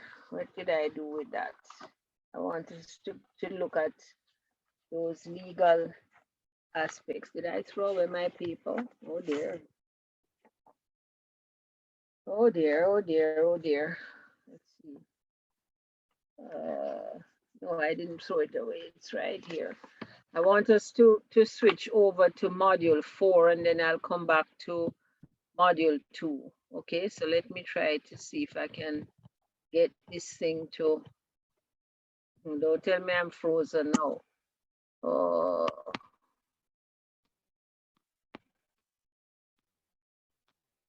I'm trying to go over to module 4. Oh dear. I wish there was an easier way to do this, but I'm not sure there is, because I don't want us to lose. I don't want us to lose to lose this. I'm going the opposite way. Let's see. No, I've gone too far.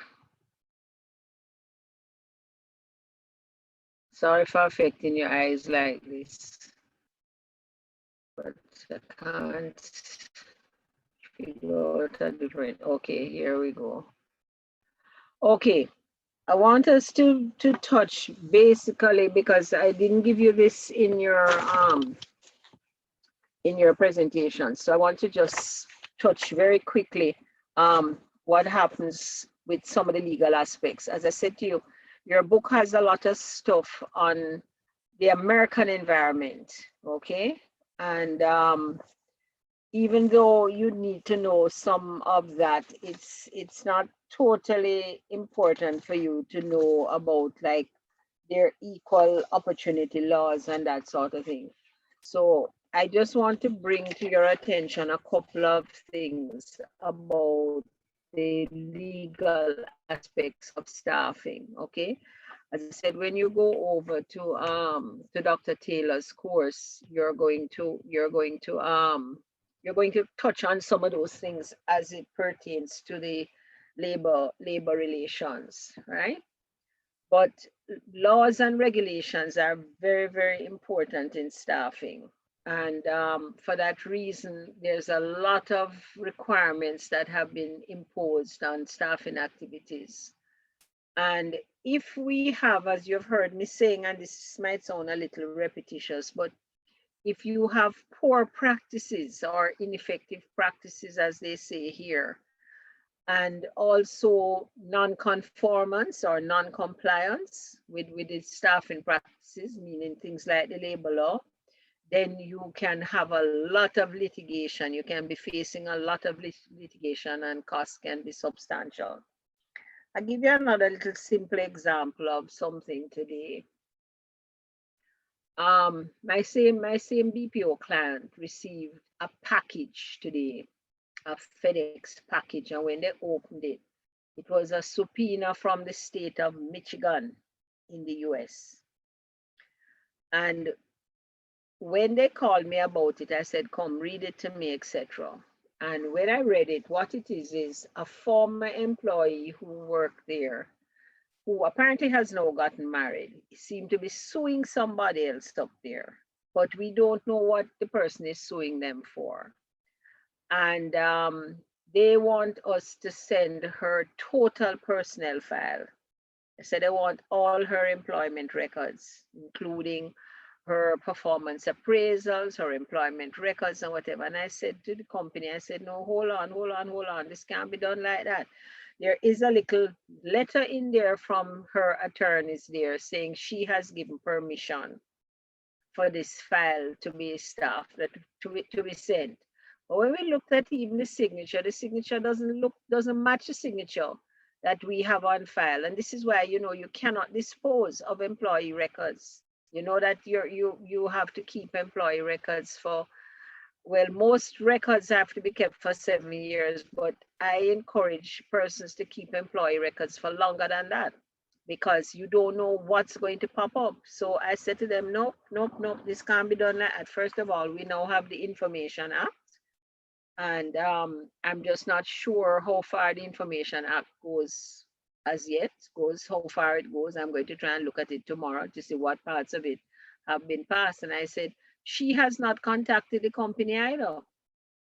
We don't know nothing about this legal firm and this man or whatever. We can't take up this person's entire personnel files. There might be medical records on it and stuff, and send away to somebody in the US that we don't know anything about. And the employee has not contacted us. The employee should have given us, the company, first of all, a written permission, consent. But not only that, there's still some provisions that you will have to look at as to whether you can actually take up somebody's file like that and give out the personal information. We don't even know what kind of case this is. So I've told them to refer it to the company's attorneys for guidance. So, the HR manager could have just said, okay, it's a subpoena coming from over there and it's law, so we must answer this, we must send this stuff because it's a subpoena. But that is not how you go about it. Fortunately, she had the good sense to call me because I act as the consultant for the BPO. So she had the good sense to call me. I said, no, no, no, no, no. We will have to seek some legal guidance on this one because we have no proof of who this law firm is, no proof of anything. So you have to be careful because we send this file now, and all of a sudden we now get a big suit filed against us for giving out personal information and causing this person to lose their law case or whatever it is. She apparently is suing somebody, but suing them for what, I don't know. Because the papers we got has not said what she's suing the person for. So you have to be careful. You have to be careful. If not, your company will end up paying out a lot of money. So you have to be careful. Okay. So Miss, I have a question pertaining to that. I don't profess to know a lot about laws, but I'm just thinking that our labor laws would not include jurisdiction outside of Jamaica, though. Well, there's a thin line. It's not like it's a criminal offense. There's a thin line, and that is why I've said that it needs to be referred to the legal department, because there's a thin line. There's a thin line in terms of what we must comply with and what we must not comply with, and in terms of what we can release and what we cannot release. That's why I referred to the Information Act, you know, that new act that is coming in place. Yes. Because it is going to govern all forms of information. I saw recently where a medical practitioner was actually questioning whether it is going to also cover things like medical records. So this is why I said it has to be referred now to a legal person. I would not want to see the HR department make a decision, because you have to now look at what is this Information Act. Does the Information Act says that we have a treaty with other countries, you know, or what? You see, and since this is a court matter now, we have to be careful. Right. We have to be careful, just in the same way that we have an arrangement where we will deport people back to the US or to the country, you know, where the crime was committed. Right. So right, I understand that. So we have to be careful. We have to ensure what is our rights now in terms of releasing information, yes, outside of Jamaica, because that is not covered by the labor law. That is not covered by the labor law. That is coming under a whole different law.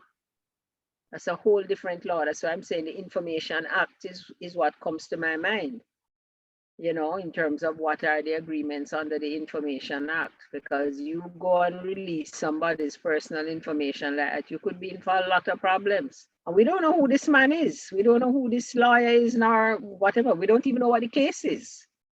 Why should we be caught up in a unusual case? You understand? Whether she got injured on the job or what, I don't know. I don't know, or whether she was dismissed as a poor employee or what, we don't know. So the facts of the case have not been made clear either. Right. So in a case like that, now you refer to legal advice, and all of a sudden this is a cost to the company, because when we have to go and seek legal advice now, that is a cost to the company. Absolutely, and they charge a pretty penny. Yeah, but you have to think before you do things like that, because we, on the other hand, can find ourselves in problems from releasing this information. Okay. So we say to you that it is very, very important for the company to always be in compliance. Okay. When you are in compliance, your hiring decisions are better, you know, in terms of who you're hiring and how you're going about it. Your reputation as an employer is also important. Okay, when you're in compliance, you're seen as a fair employer, etc. Okay, so we also have to look at reducing perceptions about discrimination, and when you're in compliance, it prevents the spread, as I've been saying, about, you know, negative information. It also tells employees that we have an ethical culture, okay, because we comply with whatever the laws are, etc. And our decisions when it comes to hiring are objective, meaning if you have a proper HR department in place and a proper staffing system, you should have things like evaluation forms. So like when you do an interview, there's an evaluation form in terms of how you evaluated this candidate, etc. So that there's an objective basis with whatever the decision you will make in terms of hiring this person. So it's not just a matter of whether I liked you or I didn't like you or whatever. So the evaluation form would have factors by which you are evaluating this candidate. And if you are in compliance, you will have diversity in place, meaning you are going to hire different types of persons with different skills from different backgrounds, etc. Okay? And most companies want to be known as an employer of choice. Okay, so if you hire a diversity of persons, and in Jamaica, our diversity is a little different. Unfortunately, our diversity is based on class prejudice. And unfortunately, that still exists. Do you know what I mean by that?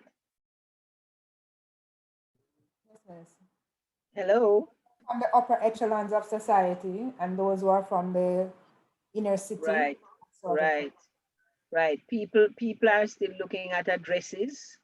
You know, if somebody come from address, they're going to say, this person is from Rima. I don't want anybody from Rima. Rima is, you know, going to be full of gangs, or wherever it is. If it's not Rima, somewhere else, might be a garrison area, that sort of stuff.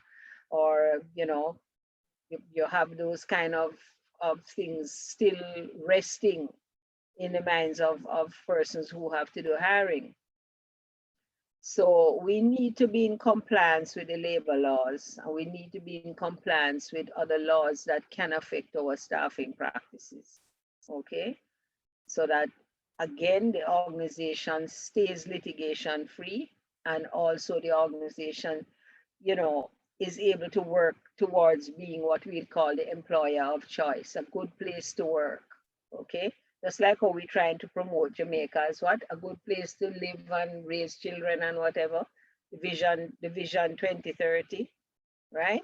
Every organization has a vision for itself. So when you're staffing, you need to do what is right so that you can uphold that vision of the organization, okay? Let me see what is going on over in our chat here, since you insist that I must read chat. Okay. All right, nothing else is happening in chat. Everybody gone to sleep. Where's the rest of the class this evening? Yes, we're here. Yes, Yeah, we're here. Yeah, but I mean 39 persons, and I think I've only heard from maybe 6 altogether. What's happening with the rest of you? And then when exam time comes now, you tell me you don't understand this and you don't understand that. And presentation time come and you don't understand this and you don't understand that. Where's everybody? Where's everybody tonight? Miss, for me, it's quite clear, you know. Huh? For me, you are explaining it very clear. Who is speaking? This is Nicola Walker. Okay, Nicola, okay. Yes, okay. I'm understanding. Yeah, but is the rest of the group understanding? I don't hear a thing. I mean, you know, the guys have gone to sleep. Eh? There are so many guys, and I only hear from, I think I heard from Philip and maybe one other person, right? Where's Marco? Where's Damien? Well, I heard a little bit from Damien. Yes, I'm here, miss. I'm here. Where's did I hear from Errol tonight? I don't know if I heard from Errol tonight. Where's everybody? Yes, miss, I've been texting in the chat.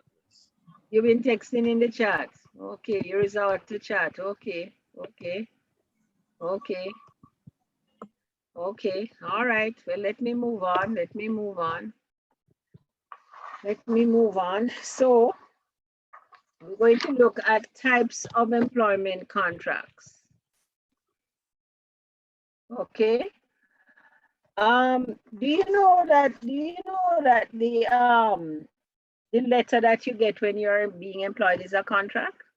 Do you know that letter when you get when you're being employed is a contract? Yes, miss. Yes, miss. Yes, miss. As simple as you see that letter, it's a contract. As simple as you see that letter, that is a contract. Okay. So we have to. It's important that we understand the types of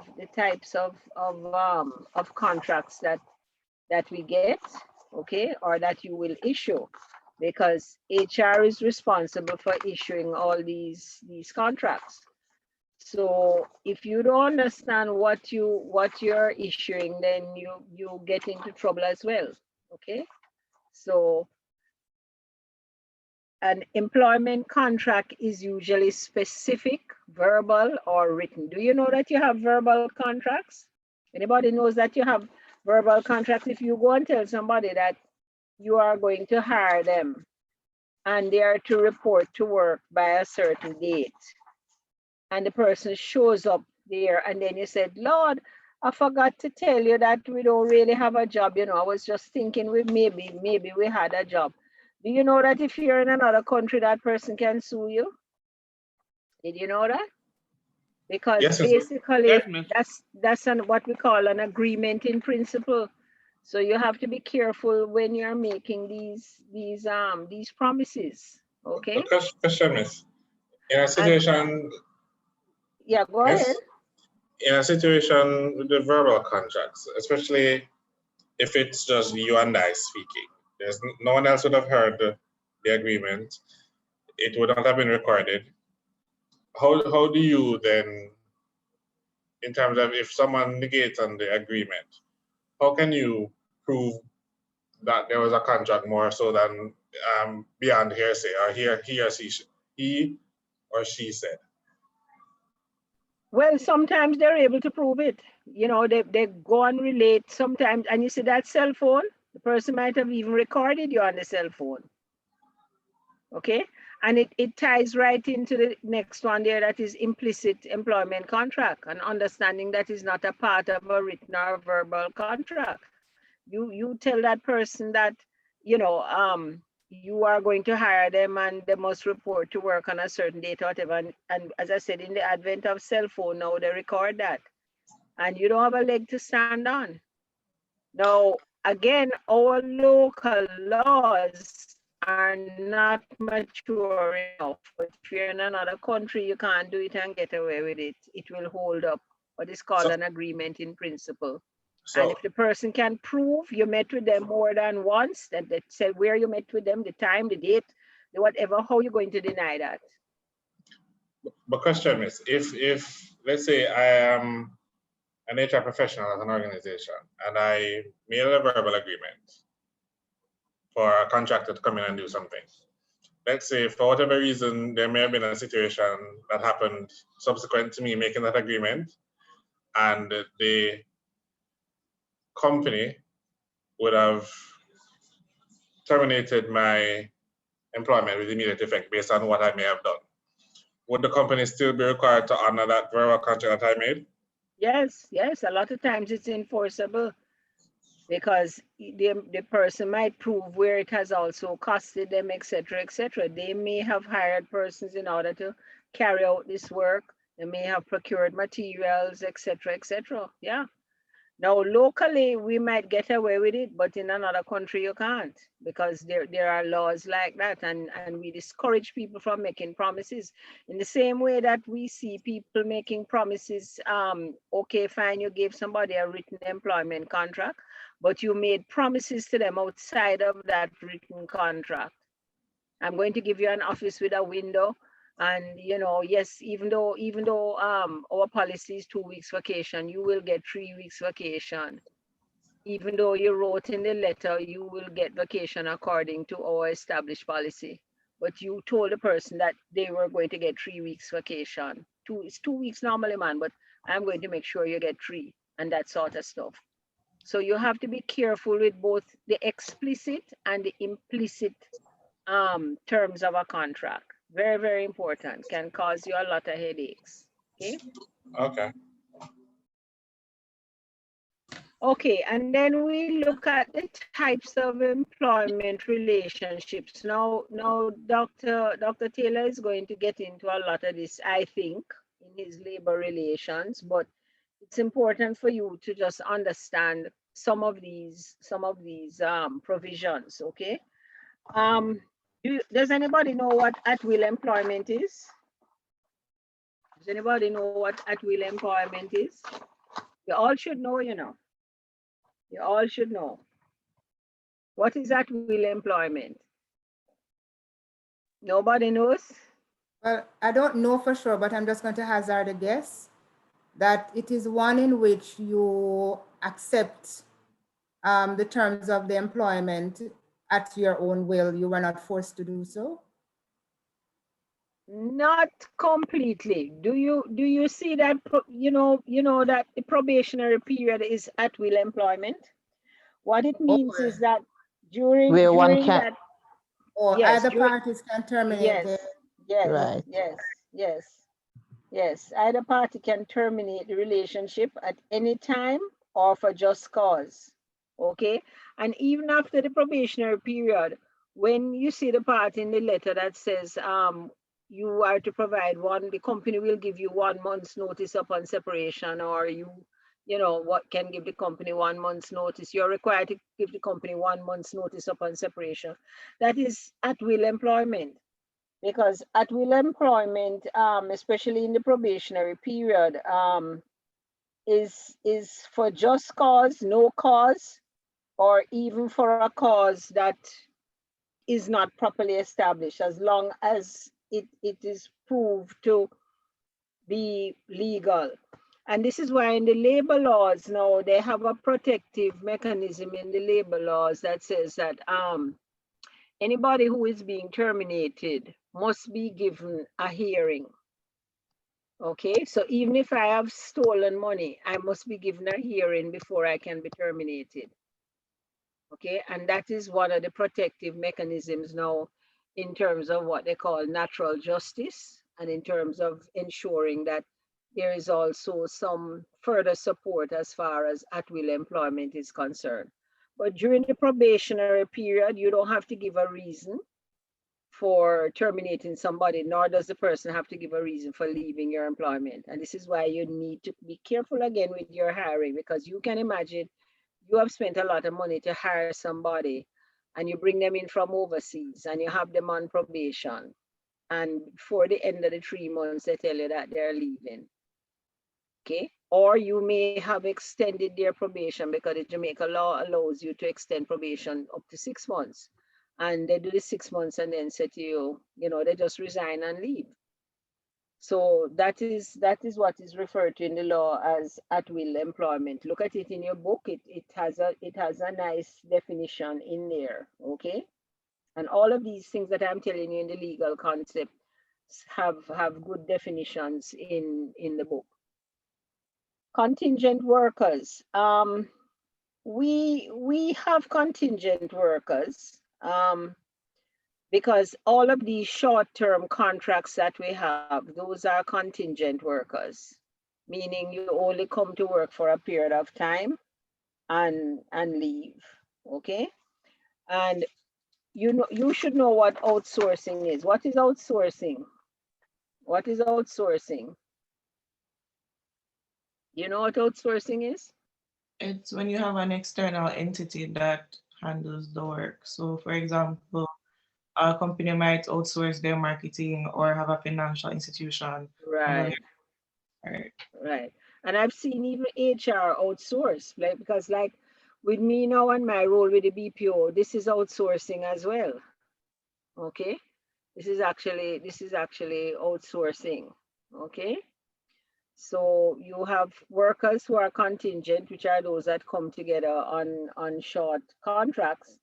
And you're going to say, but how is that different for temporary workers? Temporary workers are also contingent workers.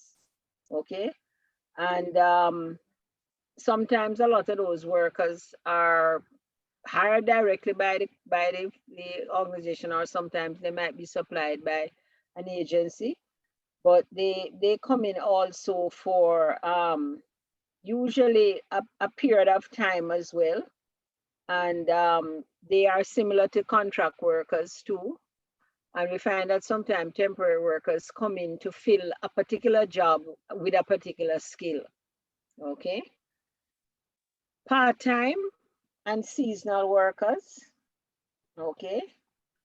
Are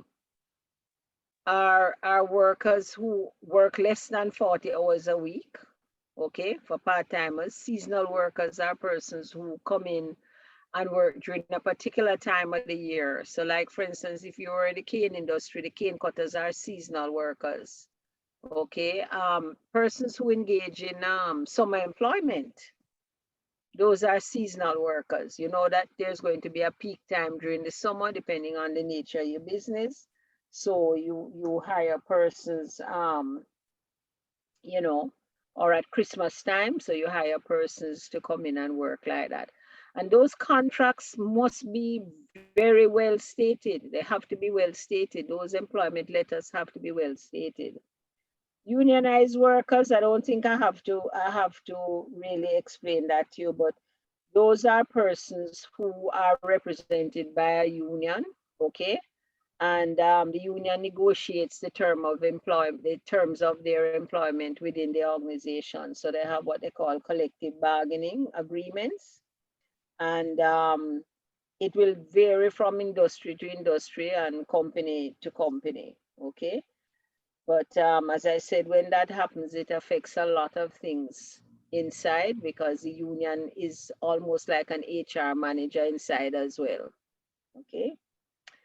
Independent contractors. Right now in Jamaica, we're going through a whole big toss-up with contracts and contractors. Anybody aware of what is going on? Anybody is aware of what is going on now with what we call contractors? No? Nobody has having any experience with that? So is it a lack of pension for them?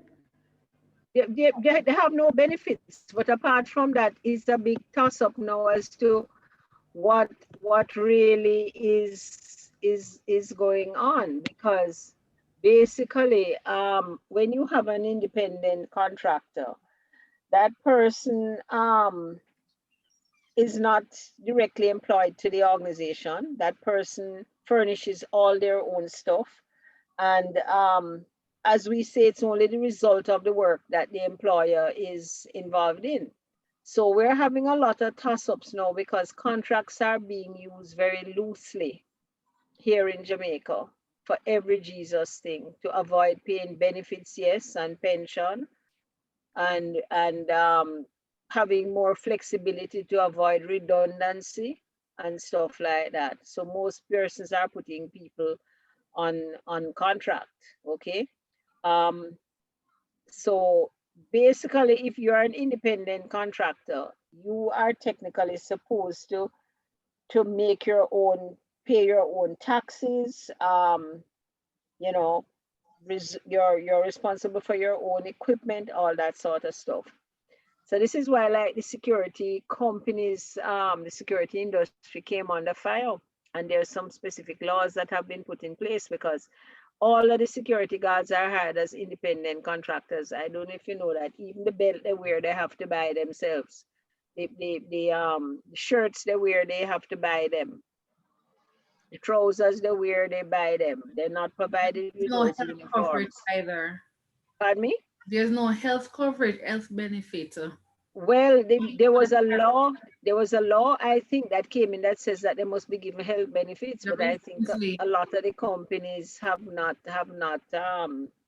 complied with that law, you know. So when you take on somebody and say they're an independent contractor, okay, technically it doesn't mean that you're not supposed to be responsible for their taxes, but there's a whole lot going on now.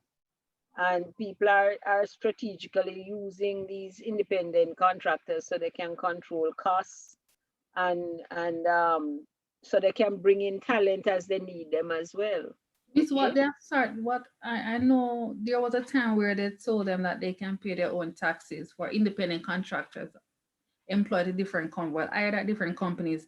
But what I've realized that they've been doing is for the regular taxes like NHT, NIS, and income tax. Sometimes not income tax, but the NHT, NIS, and education tax, they take out that one. So yeah, I don't because the law has changed. Okay, the law has changed. Okay, and then we have what we call leased workers also. So that you lease people from a company. The company is responsible for all their taxes and whatever. They supply you with the workers. Okay, and they they usually have a contract of maybe a year or so, and the agency is responsible for sending you those workers, and they control everything that has to do with the workers' benefits and their payroll and everything like that. Okay. All right. I'm going to leave 4 of these slides for our next class, okay? Because I want to quickly speak with you about your coursework. So I wanted to start into this tonight. I know that I wouldn't finish it, but it's only about 3 or 4 slides left. And then we will do module 2 next class. Is that okay with you? Yes, miss. Okay. Yes, miss. Before I leave this area, anybody has any questions? Okay. See, Errol in the chat is saying, yes, like that personal and Eclipse. Fine, yes, they supply you with workers. Okay,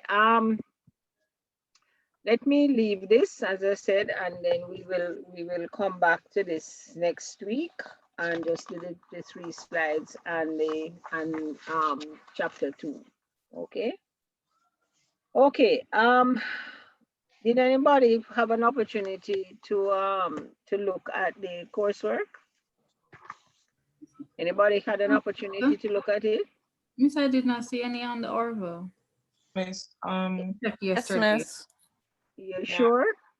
It's there today. Olivine said she posted it. No, miss, it's there. It's there. Oh, miss, I checked up to yesterday. It was there. Okay, it's there No, today. it was posted today. It was posted today. Oh, okay, I got you. Okay, it was posted today. So the group presentations start on the 8th of March. Yes. Okay, that's week after next. And remember, I've been warning you about moving ahead with your performance management presentations, because you're going to have 2 sets of presentations going at the same time. And I have tried to flip-flop you so that each group probably has about close to 2 weeks in between each presentation. Okay, I've tried to juggle the calendar. If I've made a mistake somewhere, somebody let me know, but I probably can't fix it now anyway. But I have tried to juggle it so that you have like 2 weeks. So like, for instance, group 1 is presenting the 8th of March. Where's my calendar here? Let me see something. Group 1 is presenting on the 8th of March. Okay, let me look, because I've marked it on the calendar. Group 1 is presenting on the 8th of March, and on the 10th of March, there is a group there. What group is there? I didn't put in the group number for performance management. I didn't put in the group number for performance management, but on the 10th, oops, I was thinking I had put in the group numbers. Oh, group one does not present until for performance management. Group 1 does not present until the 24th of March. Okay, I thought I was crazy, but I'm not crazy. Group 1 has staffing on the 8th of March, but they won't present performance management until the 24th of March. So they have like 2 weeks still after the staffing presentation to go. Group 2 will present on the 15th of March, and they don't present again for performance management until the 31st of March. So that's what I have tried to do right throughout. Okay, so all of the assignments are here. Some persons might notice that they have a chapter and a half, and the reason for that is I have balanced the ones that are heavy and balance them back out with the ones that are light. Okay, so when you have a chapter and a half, it means that technically you have just as much as the person who seemed to have had a whole big chapter. So we'll start there and whatever. I've also given you a list of instructions. All of these chapters are from the Phillips and Gully book. Okay, not from the little book. Where the little book is going to come in is, little book will probably come in during the exams. Okay, but all of these presentations, and you should be accustomed to it now because you had to do presentations for Mrs. Lewis, so you got a taste, right?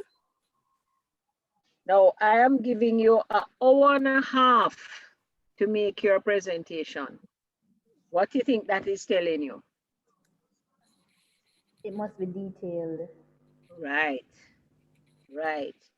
And I'm asking you in item number 2 that you use the note page view of PowerPoint to make the notes that regarding your topics. You understand? So whatever your slide is, I expect to see notes in the note page view. Okay. And you are going to send me the presentation, the slides, and the note page view. Okay. At least one day before the due date of your presentation and before 6 o'clock in the evening. I don't want you to come and tell me at midnight, midnight the night before. I sent it to you one day before. That's not one day before. Okay, actually I should have given you an earlier time in the day, but I'm trying to be nice and still giving you up to 6 o'clock. Okay. And you are to post it one day before on Orville as well. So all of the instructions are here. I think they're quite clear. At the end of each presentation, we'll spend an hour in discussion, and I expect participation. Okay, I expect participation because it will affect your rubric. Okay, so we have an hour for participation with question and answers. The group is going to answer questions. Where I need to step in, I'll step in, but the first answers are going to come from the presenting group. Okay. I'm reminding you that you must save a copy of your work somewhere else before you go to post it up on Orville. You see what the internet is doing, etc. So be sure to protect yourself with all your work that you're posting on Orville. Try and make sure that you have saved a file somewhere else. Okay. I'm reminding you that participation is mandatory. Attendance is mandatory during these sessions. It doesn't matter whether you presented the week before or not. Full class participation and attendance is important. Okay. You are responsible group leaders to ensure that your group members are present and that you can start on time. We can't wait to 6:30 to start, otherwise you'll be here till 9:30 at night.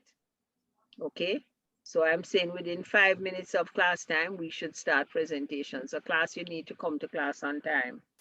So please read it. The grading is there for you in terms of how you'll be graded. It's 20% because you know the other 20% is shared with Mrs. Lewis.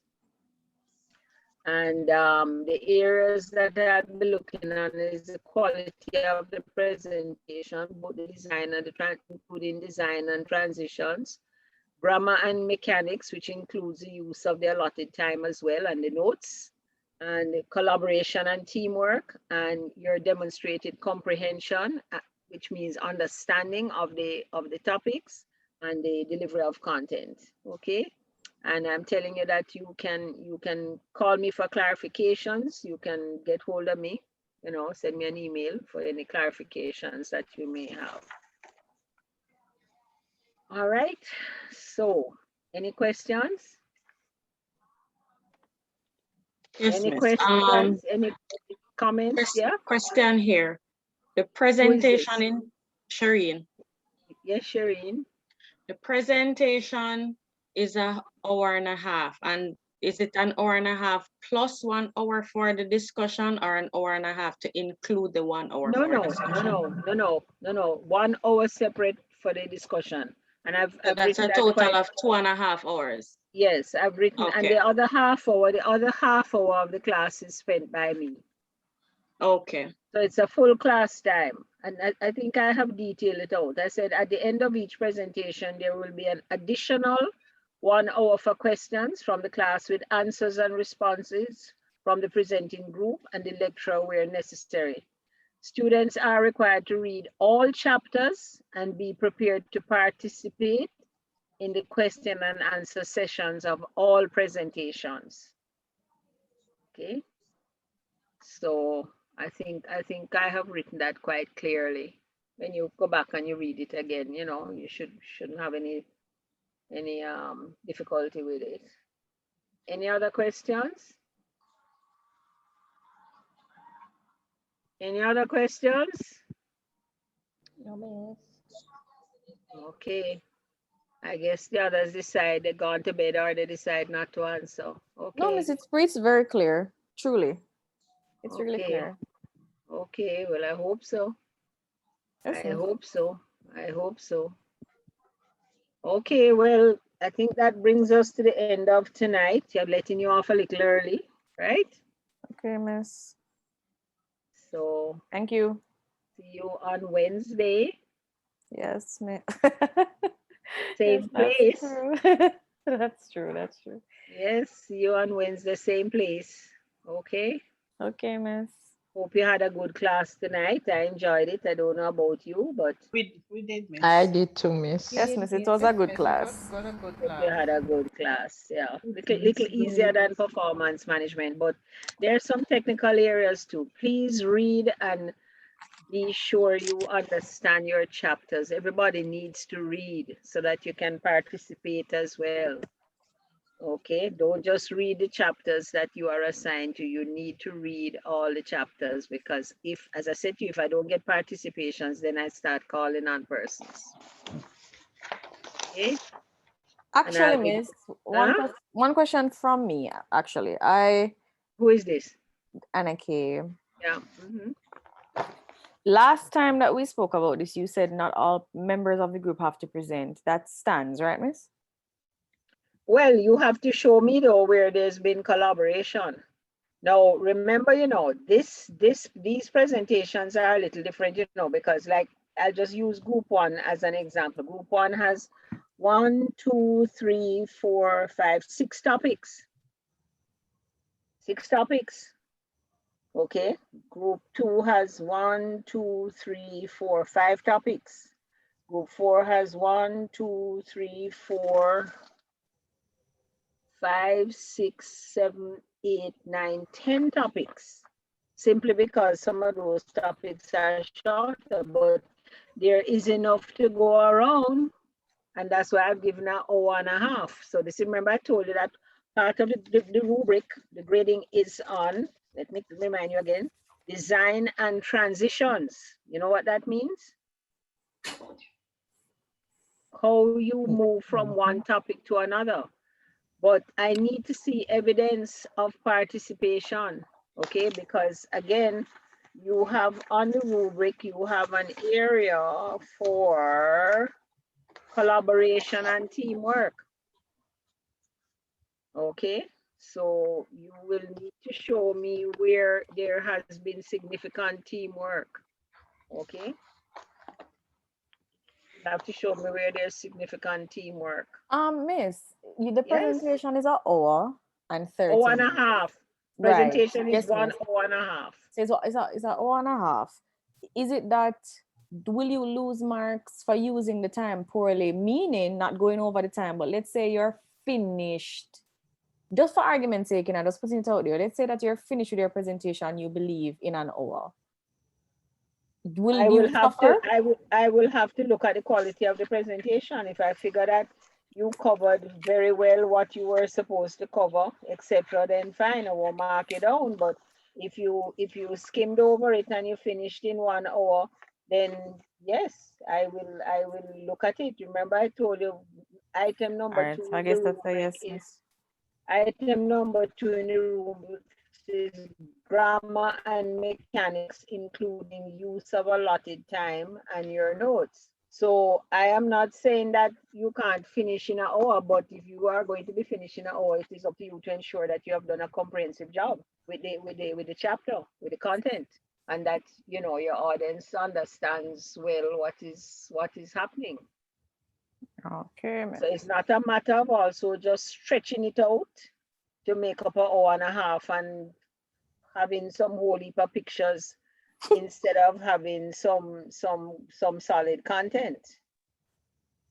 Okay, so you're allowed to use color. I've told you you're allowed to use color, and you're allowed to use graphics if they support what you're saying. But don't think that you can just put a whole heap of graphics in there and then cannot explain it properly. And when I look at the notes, I can't figure where you're heading or where you're going. Okay, miss. I hear a big sigh. Who sigh like that? A question, please, miss. Just want to confirm the only Who thing. is this? Who is this? And I like to know who are talking to, Who are talking to? It's Shauna. Yes, Shauna. What I wanted to know, just want to confirm, what we hand in the day before, by 6 o'clock the latest, to you is the PowerPoint presentation with information to support the presentation in the notes part, right? That's what you want. Yes. Okay. Yes. Right. Yes. You can just use the note page view for me. Okay then. Okay. But what you're going to post up on OUR really? Yeah. As a matter of fact, you can post the same note page view on Orville. How detailed do you want that information? I can't tell you that. You must know what you have to explain. Okay. You for instance, you are teaching me, figure you're sitting in my shoes. I don't understand, but I was wondering if the information in the notes part would just be, a little bit more support, more than what would actually come out in the presentation, but maybe in a point form, but I'm not getting that from your response a while ago.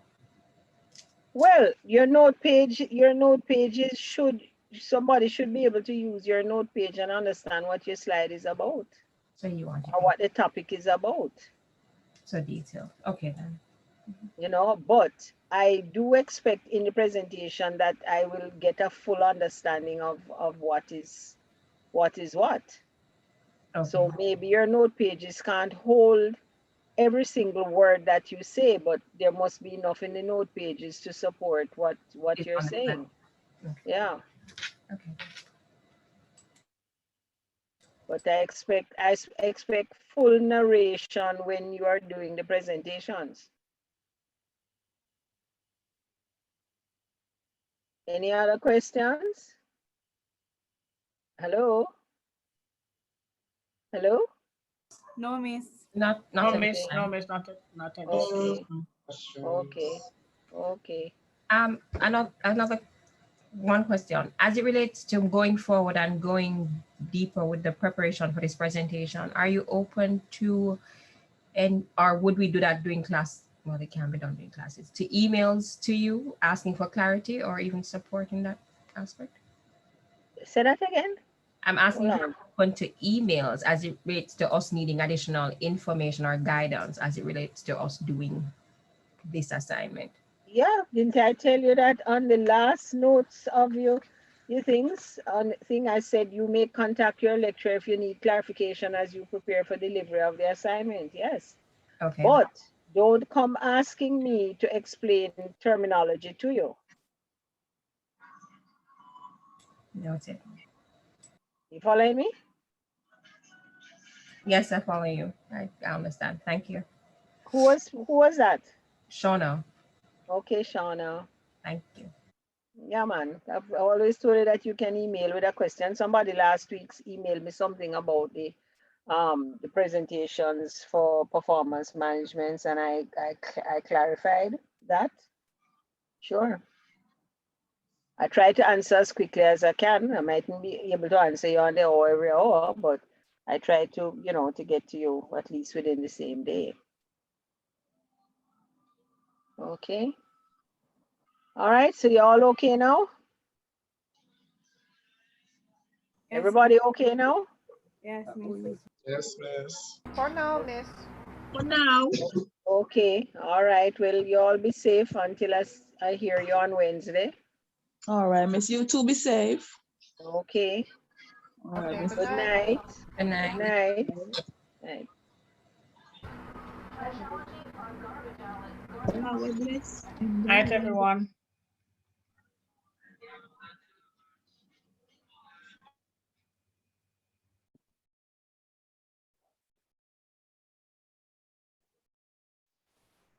Bye, Miss. Night. I'm just making sure what's happening with the recording here. Good night, Miss. Night. Night. Night, Miss. Night, everyone. Night, everyone. Drive safe. Night.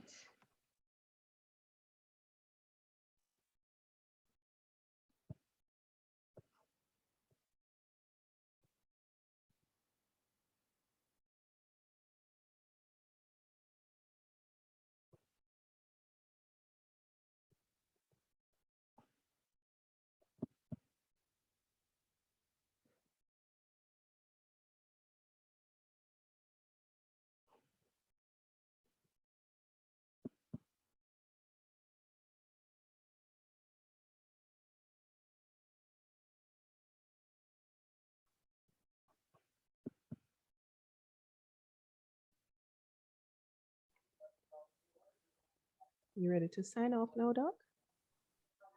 Yes, Solvine. I was just waiting to see what was happening with the recording, but what do I do with it? What do I do with the recording? I just curious